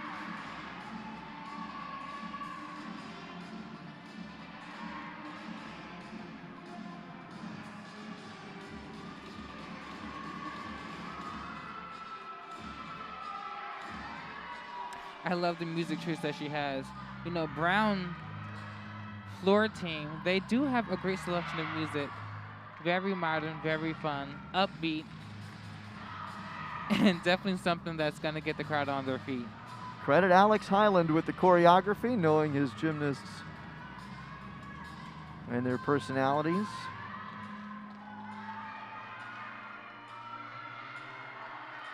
Getting ready for her last pass. A couple of extra dance moves to catch that breath. Front layout to front full. It almost looked like she could have fumbled on that dismount, but she did save it and finished very strong for her team. In the number 4 spot in the lineup on floor for Brown, Abby Walsh. So they have 2 left, Angela Zing and Alyssa Gardner left to compete on floor for the Bears, and they will exhibition Sophia Petrillo. As we get a look at Abby Walsh with Jay Villegas, one of the assistants for Brown. Well, with Angela Zing up next, we can await a very powerful routine on floor for the Bears. Former level 9 Region 6 floor champ a few years ago back in 2017. And this should be a fun routine as well as Angela Zing gets geared up in the number 5 spot for the Bears on floor.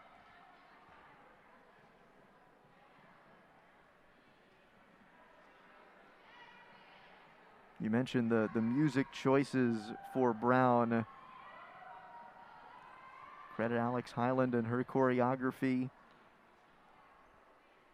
as well as Sarah Carver-Milne, I think, for giving these gymnasts the license to get creative this year. I don't think we've seen a Brown floor routine that hasn't been fun and energetic. No. And that's the great thing about college gymnastics, is that you really get to have fun with your routines. You get to choose music, a lot more modern music than you'll hear in the elite scene in the sport, and fun choreography. You get to showcase your personality a little bit more, too. I think that's something that gets... Absolutely. You're really allowed to let loose and have fun. You get, I think, more in NCAA gymnastics, that ability to, if you're a viewer at home, see what makes these women tick, right? Absolutely. There's Angela Zink. She's already grooving. They haven't even started playing the music, and she's ready to go. She knows that the floor exercise is the event to have that dance party. And she, again, is one of these newcomers to this lineup. We talk about these the 3 of the 4 programs competing today. Brown, Yale, and Westchester haven't competed in 2 years, so as a sophomore, this is her debut on floor. She'll get a direct connection bonus on this first pass. Whip to immediate double back. And that was beautiful. One of the more difficult passes that you'll see. Sophomore out of Brestian's American Gymnastics Club up in Massachusetts. And that club is known for producing great gymnasts like Olympians Alicia Sacramone and Olympic gold medalist Allie Raisman. It's a vault factory usually, and Zing terrific on vault and terrific so far on the floor.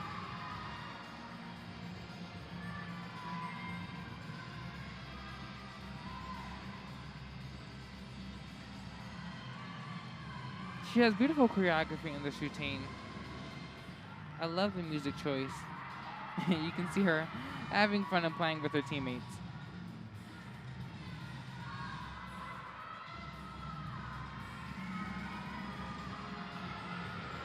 Getting ready for that last pass.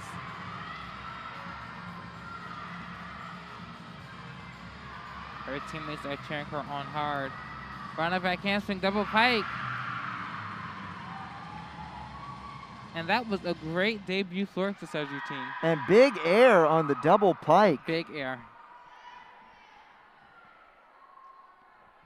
That's the 5 spot in the Brown floor lineup. Angela Zing looking like she could easily anchor as this season goes on. The sophomore with a brilliant routine. And a big smile. One of the greatest feelings that you can have is at the end of your routine where your team just rushes over to you. That lets you know that you did your job. You can tell already this Brown floor lineup is really deep. I think any one of the last 2 we've seen, Abby Walsh and Angela Zing, could lead off or anchor as this season goes on. Sarah Carver-Milne is going to have some tough decisions to make in her lineup construction this year. Alyssa Gardner will go next, the senior. This is a fun story with Alyssa Gardner, by the way. She actually took last year off to retain her eligibility. So she took the year off of academics at Brown because otherwise she wouldn't be eligible to come back for what would be your senior competition season. Trained on her own and did an internship with the University of Buffalo football team as an athletic trainer so that she could retain her eligibility and still stay around high quality competition so she could still be in that athletic competitive atmosphere and environment. Came back this year and is ready to go.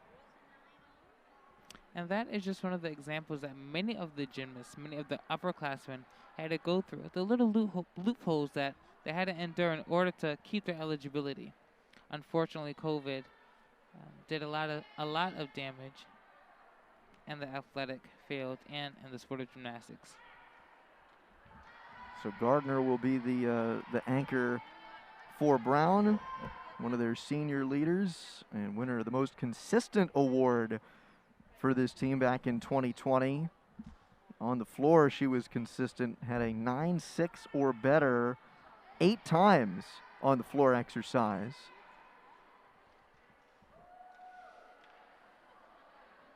So again, she will wrap up, and then Sophia Petrillo will exhibition on the floor for Brown at the end of this third rotation from New Haven. Andrew Luftglass alongside Paris McGee Jr. starting this first competition of the 2022 gymnastics season.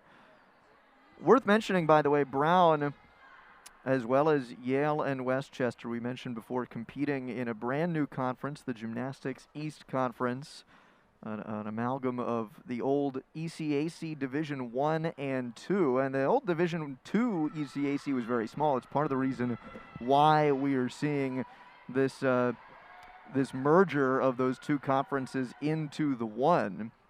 Westchester, one of those very few D2 ECAC programs. And so now in the Gymnastics East, it's an 8-team conference. Yale, Brown, and Westchester, 3 of those 8. Yale coming into today second in the preseason poll, right in behind Penn. Westchester in the 5th spot. Brown third in the preseason poll. 2 first-place votes. Really hard, I'd imagine, to partake in a coach's poll, preseason poll, for a brand new conference, Paris, that has not competed yet and that it has had an entire year-and-a-half layoff. You know, I'm just glad I didn't have that responsibility. Could you imagine, we've heard the stories of these gymnasts as the judges get things sorted out on the floor exercise. Could you imagine what it would be like to train in that interim period without competition? You know, I can't. For me, the longest time I didn't necessarily compete was when I was recovering from that ACL tear, and that was extremely difficult. You know, you lose that competitive edge. You're not as hungry in some ways than when you're, regularly competing every weekend. So. And when you're training in the gym with your teammates, it's so different from training in the gym on your own. Oh, absolutely. You definitely need even more motivation and determination to train on your own. And we talked to Yale interim head coach Andy Lease about those challenges. No gymnastics at all in the fall of 2020 for this program. The freshman and sophomore classes had an 11-month hiatus, no full capacity on campus, of course, so the sophomores had to stay home, and the freshmen, or the first years, came onto campus at the start of that fall and then had to go back home. They had a shortened spring 2021 training season, kind of just to get everybody back together and in-house and have essentially like a mock season to A, train, and B, honor the seniors. That was part of the reason behind that for Yale. And Brown's in a similar boat. You talk about these programs that haven't competed in about 700 days. It's been a tough road to get back to today. Alyssa Gardner on the floor for Brown. She'll have 2 double back handsprings in this routine. Sarah Carver-Milne calls her a powerhouse on the floor exercise. There's 1 double back handspring, double pike. Big landing. And that was a great opening pass. She's such a clean tumbler.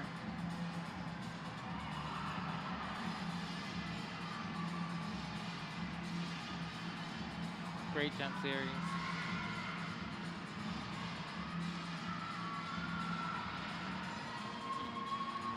You can see her teammates dancing with her in the background. When was the last time you heard a floor routine to Mambo number 5? You know, I'm not even sure I've ever even heard one. So, hey, I love it. Here's that second pass, round back handspring. Layout, and it looks like she could have possibly made a mistake. I'm sure that wasn't intended to be her second pass. You don't think it was supposed to be a straight layout there? No, I think that was supposed to be a double flipping pass, especially with the mat being there. Last pass. But she finishes strong, back on that half punch front layout. You know, on the full exercise, when you do have these little mistakes, you got to keep going. The music doesn't stop, so you can't either.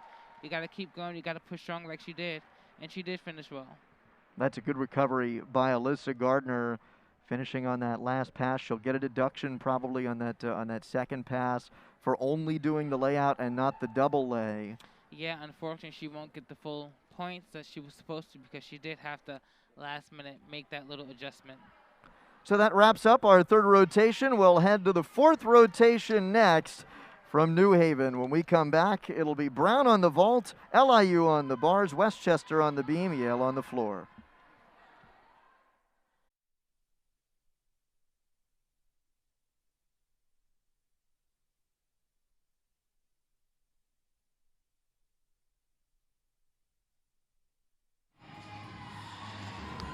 Heading into our fourth and final rotation from New Haven, Yale will start on the will be on the floor, LIU on bars, Brown on the vault, and Westchester on beam. And your left glass alongside Paris McGee Jr. here at the John J. Lee Amphitheater on the campus of Yale University, and ready to get set with this fourth and final rotation.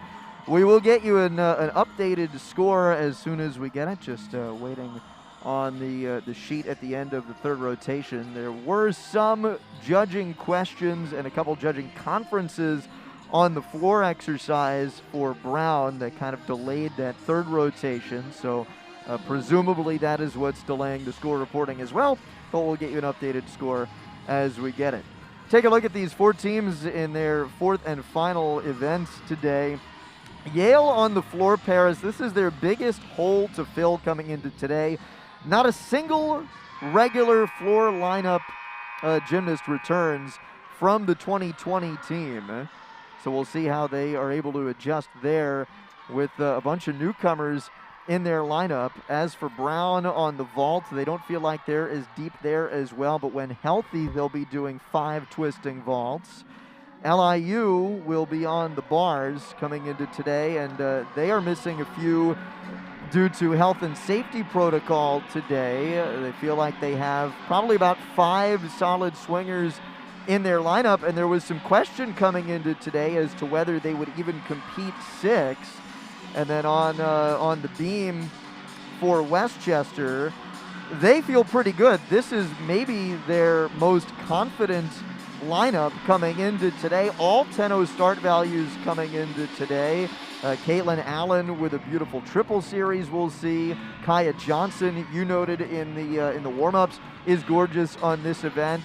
So Westchester almost feels like they're in the driver's seat coming into this fourth rotation, where you have the 3 other teams entering the rotation with some deficiencies, we'll say, in their individual events. You know, Westchester has been competing today with confidence, and it'll be very interesting to see how their nerves play on this event, this balance being their last and final event of the competition tonight. Caitlin Allen, the freshman, will be one of the keys to watch, as we mentioned, as well as Kaya Johnson. Johnson will be in the 5 spot in their lineup. Another thing that we'll be watching for is Yale's lineup changes potentially on the floor as a result of what looked like an injury to Claire Q on the beam. Q was supposed to lead off for Yale, And we'll see how they change around their lineup. And speaking of LIU on the uneven bars, there is a gymnast that I'm very excited to watch. She does a very impressive Maloney to a Bajwar. And that is an elite level skill that you see in the elite level of gymnastics. A skill that you actually saw from a lot of the Olympic gymnasts, like Suni Lee, who just won the all-around competition at the Olympic Games in Tokyo 2021. You're talking about Mara Teeter-Soleil, the sophomore from the Netherlands, one of 3 international elite gymnasts on Randy Lane's squad. And Mara has that Maloney to an immediate Bahardwaj that we'll watch on the bars. She's in that 5th spot in the lineup. That will be a lot of fun for this LIU Sharks team to see Mara Teeter-Soleil on the bars. They also like Jalea Bedminster with a completely new routine on the bars as well for the Sharks. So we gear up for this 4th and final rotation. Possible lineup changes. A lot of shuffling around in this, the first competition of this 2022 season. In fact, as we talk, head coach Barbara Cordova for Westchester is coming over with a brand new lineup. See if we can get this for you. And we do indeed. We're right next to the scorers table. So any updates we've got. It looks like Lily McFarland will stay in the leadoff. Caroline Casketen still in the number 2.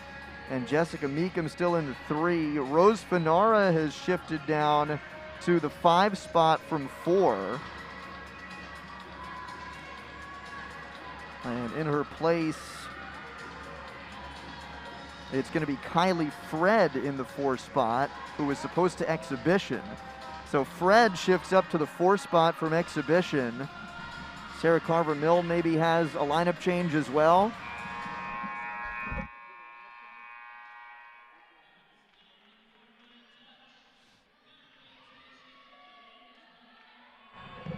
For Brown, it looks like the change is Alyssa Gardner going up from the 5 to the 3 spot. So Gardner in the 3 spot now, and everybody else shifts down.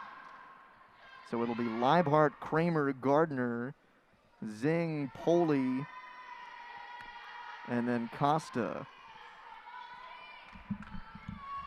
No confirmation yet on who will slot into the leadoff spot on floor for Yale. I'll be curious to see, Paris, if this is a shuffling from Andy Lease to fill Claire Q's spot, or if we'll see somebody new entirely in the leadoff on floor for the Bulldogs. And again, still waiting to get the updated scores for the competition. We will get them to you as soon as we have them. Lots going on here as we start the 4th rotation. Lineup changes left and right. Helter-skelter to start our first competition of 2022. Thank you so much for joining us. And you know, lineup changes, it's very common to see, especially after warm-up. Sometimes a gymnast may go into a competition being in lineup. The warm-ups might not be so great, and so the coach last minute will decide to make that change. And you'd imagine that's even more the case today with, as we have mentioned throughout the competition today, 3 teams that have not competed in about 2 years. We do have our scores through 3 rotations that will get you after this leadoff bar routine by Lauren Miller for LIU. And again, when you're in that leadoff position, you want to make sure that you can have a gymnast up that can do a good routine that your team can build off of. A huge double layout dismount, small hop on that landing, but that was a great routine for LIU to build off of. Lauren Miller, the sophomore from Dublin, Ohio, leading off for the Sharks. Westchester in the lead after 3 rotations in New Haven. The Golden Rams with a 144.8 after 3 rotations. They have led after every rotation today. Yale in second at 143.3. LIU in third at 142.475. And Brown in fourth at 141.425. So it's Westchester, Yale, LIU, and Brown in order. Addie Leibhart leading off on the vault for Brown. A simple Yurchenko pike. Step on that dismount. But that was a good vault. First vault for this team. We'll get you the individual event leaders as well. Just getting the scores to us a moment ago.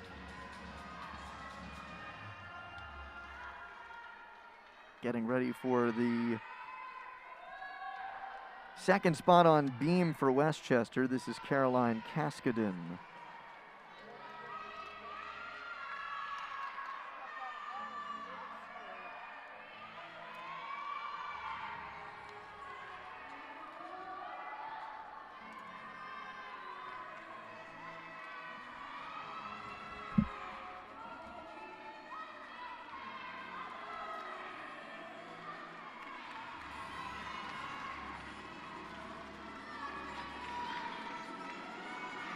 Kaskinen, the sophomore from Ashburn, Virginia.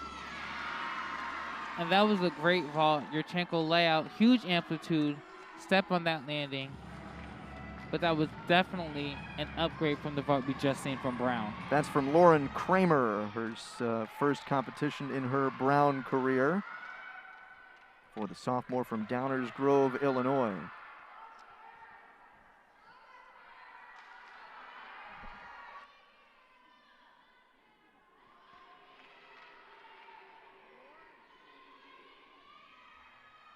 Here we are starting on the floor for Yale. This will be Riley Meeks filling the leadoff spot on floor for Yale. And a nice opening double pike. Takes a little bit of a huge step on that landing, but she disguises it very well. This is a new young fresh team on the floor exercise. So it'll be interesting to see what they can do. Well, we're just getting word, actually. So this is Riley Meeks, as you just saw, leading off on the floor for Yale. They are only going to compete 5 on this event, Paris. With the injury to Claire Q on the beam, it'll be Meeks to lead off, then Wang, Chia, Toy, and Wilson. And no 6th performer.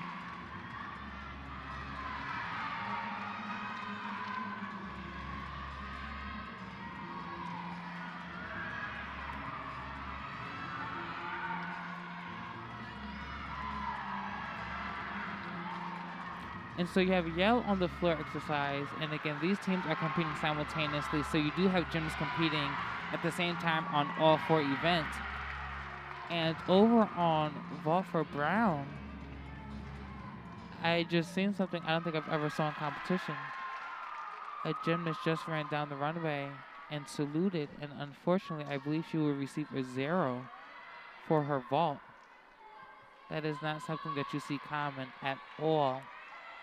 Let's see if we can get an update for you on that. It would have been Jalea Bedminster's spot in the lineup, as Riley Meeks just finished on the floor for Yale. Do have an update for you on the individual event leaders as we head into this 4th rotation. First, here is Alyssa Gardner on the vault and just couldn't get all the way around. So the individual event leaders heading into the 4th rotation. Sherry Wang leads on the bars for Yale at 9.825. Lindsay Chia, the event leader on beam at 9.875. Jalea Bedminster, who just finished on bars, so it was not her saluting and going down the runway. She is the vault leader at 9.825. And on the floor exercise, it is also Bedminster in the lead at 9.825. You know, it looks like Julie was a little, looks like she was a little unhappy with that routine, but I have to say, that dismount was nice. It was a little short, but she definitely had the beautiful flotation that we talked about previously with that double layout skill. Over to the beam, Jessica Meekum for Westchester.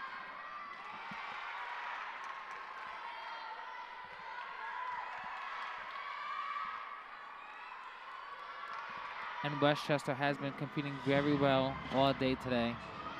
Back handspring layout, step out, beautiful. Solid. You can see she is focused here, not trying to give up any attempts to the judges. That 3-jump series. Full turn. Getting ready for a dismount.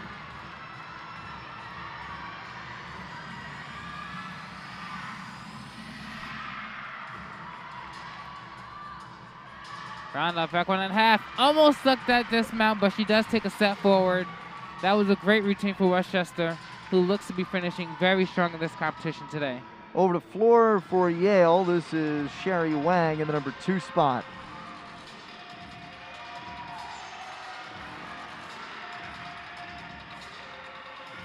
Round up, back 1.5, punch front layout.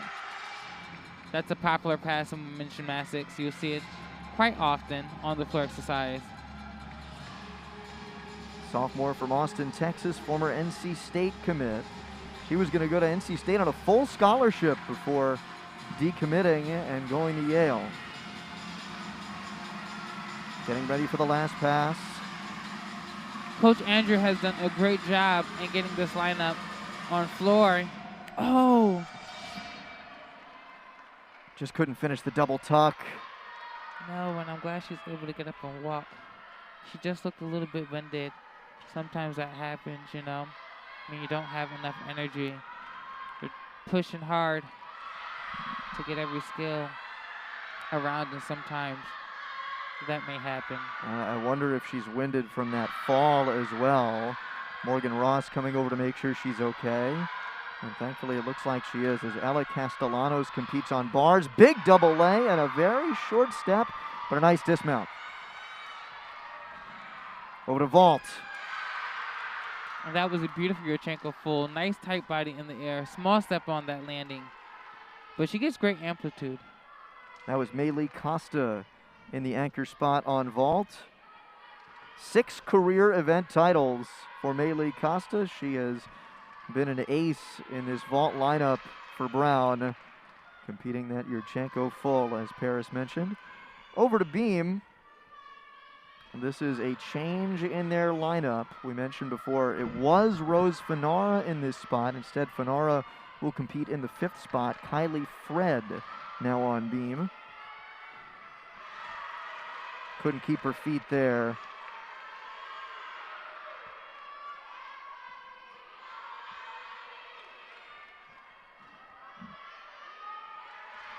You know, this is such a unique angle that we're watching, because from that angle, you're really able to see where the gymnasts are in terms of their accuracy, just how square and straight they are.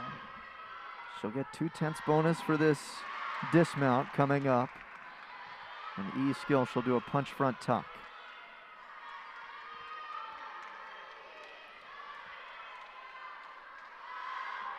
Oh, changing the dismount. Side gainer full. So we were told she would do a punch front tuck on the dismount, and she's apparently changed that. So over to the bars, where Ilka Juk will swing. And I'm so excited to see this routine. Little form break on that pack salto. She does have great lines, though. You can see the toe point. Beautiful leg extension. Full blind on that bar to immediate double tuck dismount. A step on that dismount, but a good routine. A little bit of a form breaks here and there. You saw the heavy knee bent on that pack salto, but again, this is the first competition of the season.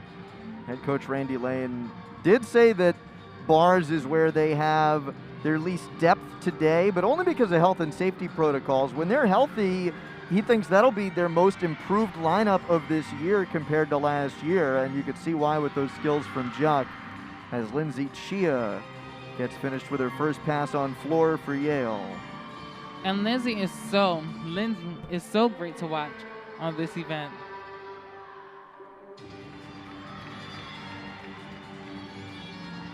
I love Lindsay's music. She plays very well with it. You can see she's very comfortable on the floor with her routine. And that is something that the judges do look for. You can see her team dancing with her in the background.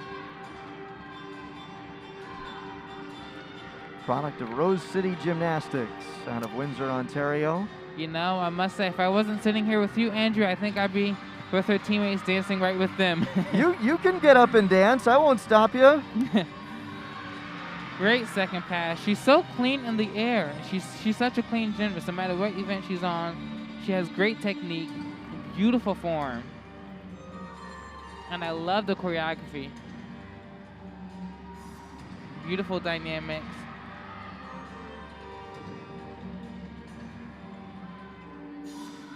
A clean and elegant routine. The coach of Yale did say that their choreography and music choice was something to look for. It was very modern, very clean, but very exciting. Choreographed by their new assistant coach, Morgan Ross, in her first year. She choreographed Maryland's floor routines when she was there as an assistant, finishing up her grad degree there and her master's in marine, estuarine, environmental sciences. Say that 5 times fast. I don't think I can. Rose Fanara on the beam for Westchester. And that was a solid acro series.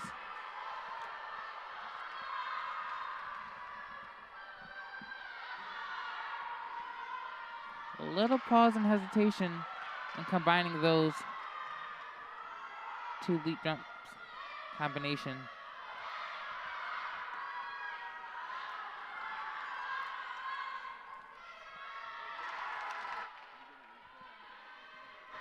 You can see she's really working to keep that focus and stay on in this balance beam routine. And that's a very difficult front punch tuck. When the gymnast does that, they lose sight of the beam. So as she's coming around to land, she's not able to see where the beam is. And she has to make sure that she is straight when landing so she doesn't fall off. Very difficult. Getting ready for the dismount. Punch front tuck, little twist. That was a nice full twisting layout dismount. Small step.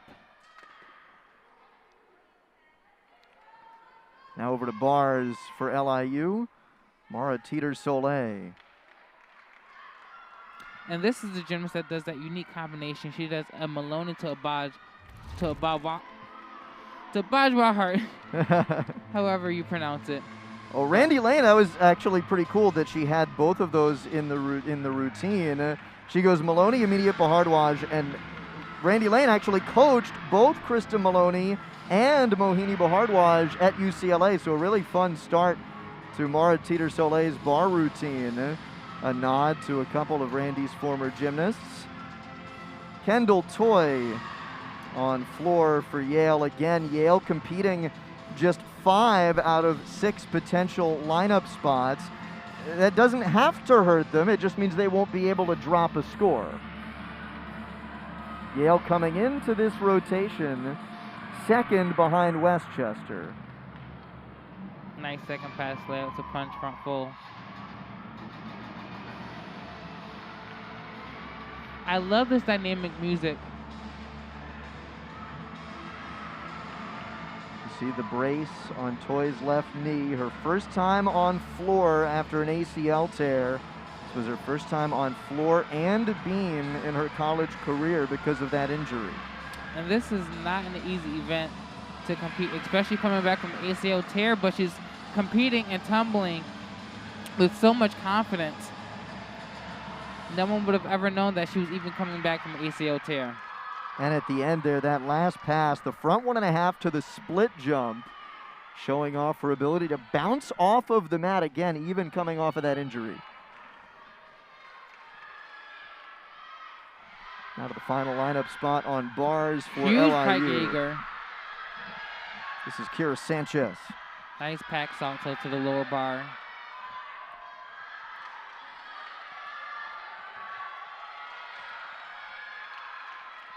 Here she is, swinging big for that dismount. Double layout. Here it comes. And a little under rotated, had to take a huge step forward, but she is only a freshman. Her first time competing bars, and the anchor position. And looked pretty clean outside of that dismount. Just couldn't get rotated all the way around on the double A. You know, it looked like she just may have let go just a little too early. Sometimes when you are under-rotated, that simply means that you didn't have enough power, swing, and rotation, which can be a result of letting go of the bars a little too early. Natalie Marshall in the anchor spot on beam for Westchester. Freshman from Bolton, Massachusetts. And she is great on this event. Beautiful back handspring layout. Step out. Solid. You can see the focus and the determination on her face. She's moving through this routine almost as if she's a veteran, and she's only a freshman. Side aerial. Barbara Cordova called her super clean, and it really is so far. Preparing for that dismount. Round off, back 1.5. And you can tell she's really trying to go for that stick. But she is happy, and I would be too. That was a great routine. I think we've seen that quite a bit today on every event from every team, where the overall routine looks really clean, maybe until the gymnast is trying to find the floor on the dismount. Yep. Yep, they know that the dismounts are important because that's what separates championship-winning teams. Those who can execute and find that landing and not move when their feet is planted. Sarah Wilson to wrap up the floor for Yale and close us out this afternoon. Two-time state champion on the floor in Georgia. And she's so fun to watch on this event. She has so much power, and even more, she can move well, she can dance well. And that's what makes this event so much easier to watch and so enjoyable to watch. Huge amplitude on those leaps and jumps. Switch leap to switch ring half. You can see this dynamic change in music. Sometimes the gymnast will do this, and in doing this, it will actually help them to kind of get the breaths that they need to continue and finish their routine. And for the judges' sake, you need to build the drama a little bit. Absolutely. Build that drama, make it intense, you know, captivate everyone into your routine, and show them what you've been practicing in the gym. Here comes the last pass.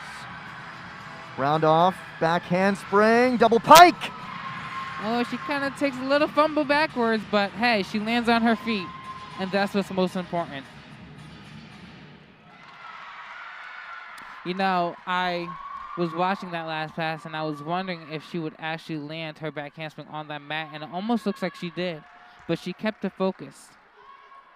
So Sarah Wilson wrapping up the floor exercise for Yale, and that will close out our fourth rotation of this season opening meet from New Haven. Looks like we might have an exhibition on beam, perhaps for Westchester. Natalie Marshall just finished. If we do have an exhibition, it wasn't one that was scheduled. Remember, we've had some lineup changes for many of these teams entering this fourth rotation. And one of those lineup changes was who was originally scheduled to exhibition, Kylie Fred, moving out of the exhibition spot into the fourth spot in the lineup to compete. So we'll see if we do have an exhibition for Westchester. It does appear we're getting ready for one. Gymnasts not set to line up just yet.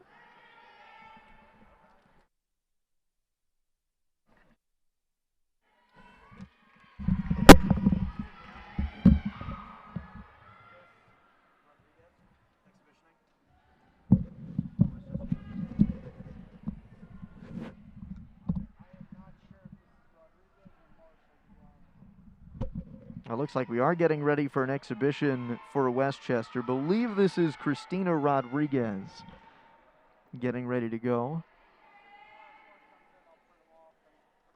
This will be good for Barbara Cordova's side to get one more exhibition in there before we wrap up competition today. Yeah, they feel like they have a good lineup with all 10-0 start values on the beam.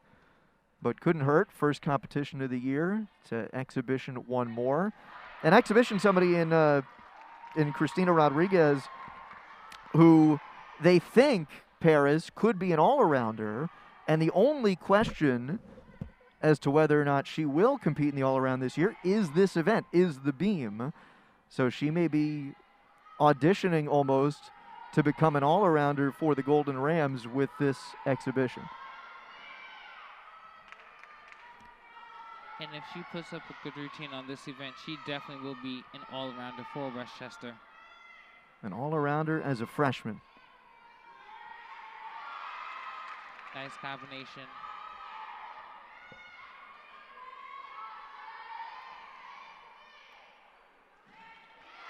Nice round-off back handspring.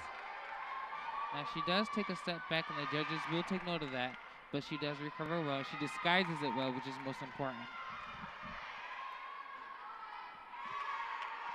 Oh, almost fought on that side aerial. And I thought she was going to actually stay on. She comes down, but she's back on, and it's going to be important now that she finishes strong. Area to back full, step on the dismount. So close to finishing the retain, and she just had to make that correction and come down. But that was a nice, strong finish. And possibly a chance for her to work her way into that beam lineup in the future for Westchester. The freshman from Cincinnati, Christina Rodriguez, wrapping up with that exhibition on the beam. So we will take one more break from New Haven and come right back with our final scores and event winners. You are watching Collegiate Gymnastics from New Haven on ESPN.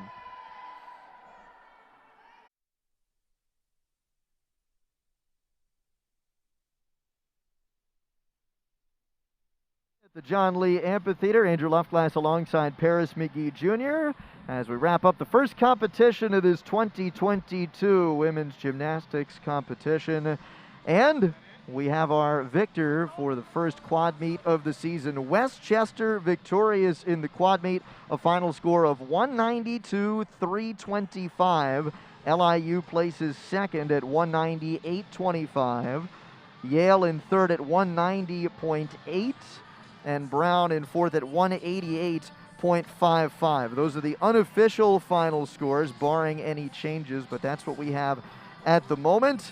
And before we get the individual event titles, I want to get your thoughts, Paris, on the first competition of this 2022 season. How did you feel for these four teams? For three of them, Yale, Westchester, and Brown, their first time competing in almost 2 years. Of course, with this being the first meet of the season, there are definitely a lot of improvements that all teams can make. However, everyone should be proud. This is the first time that Yale, Westchester, and Brown has competed since the 2020 season, and they did come into the competition today and do a phenomenal job. Additionally, even with LIU, with this being their first meet of the season and still being a very new program, they did go out there and do amazing routines, and they should definitely be proud of the job that they have done today. So now take a look at our individual event winners for this, the first competition of the 2022 gymnastics season. The vault event title goes to LIU's Jalea Bedminster. She wins with a 9.825. 9.825 for Jalea Bedminster to take the vault event title today. The bars event title goes to Sherry Wang of Yale, a 9.825 for Sherry Wang to win the bars event title for the Bulldogs. On the beam, another Bulldog with an event title. It is Lindsay Chia with the high score of the day, 9.875 for Lindsay Chia on the beam for Yale. And the event title on the floor exercise will go to Jalea Bedminster as well with a 9.825. So Bedminster picks up the event titles on vault and on floor for LIU. As we take a look back at this competition again, Paris, 4 teams competing for the first time this year. I want to get your thoughts on improvements as we go forward in this season. Again, a new program in LIU and 3 programs in Brown, Yale, and Westchester returning to competition. When you go from your first event of the year, your first meet of the year. Obviously, you're going to have some fumbles and stumbles. What are you looking for in the training leading up to the next meet for these teams? A lot more repetition. A lot more repetition of the routines that the gymnasts need to do so that when they go out there in competition, they can do what I know they're doing in practice, and that is hitting routines. Additionally, they're going to really want to work on their dismounts, the landings. Again, those stick landings is what separates teams in championship seasons. So it's going to be very important that all these teams do work on their dismounts and their landings.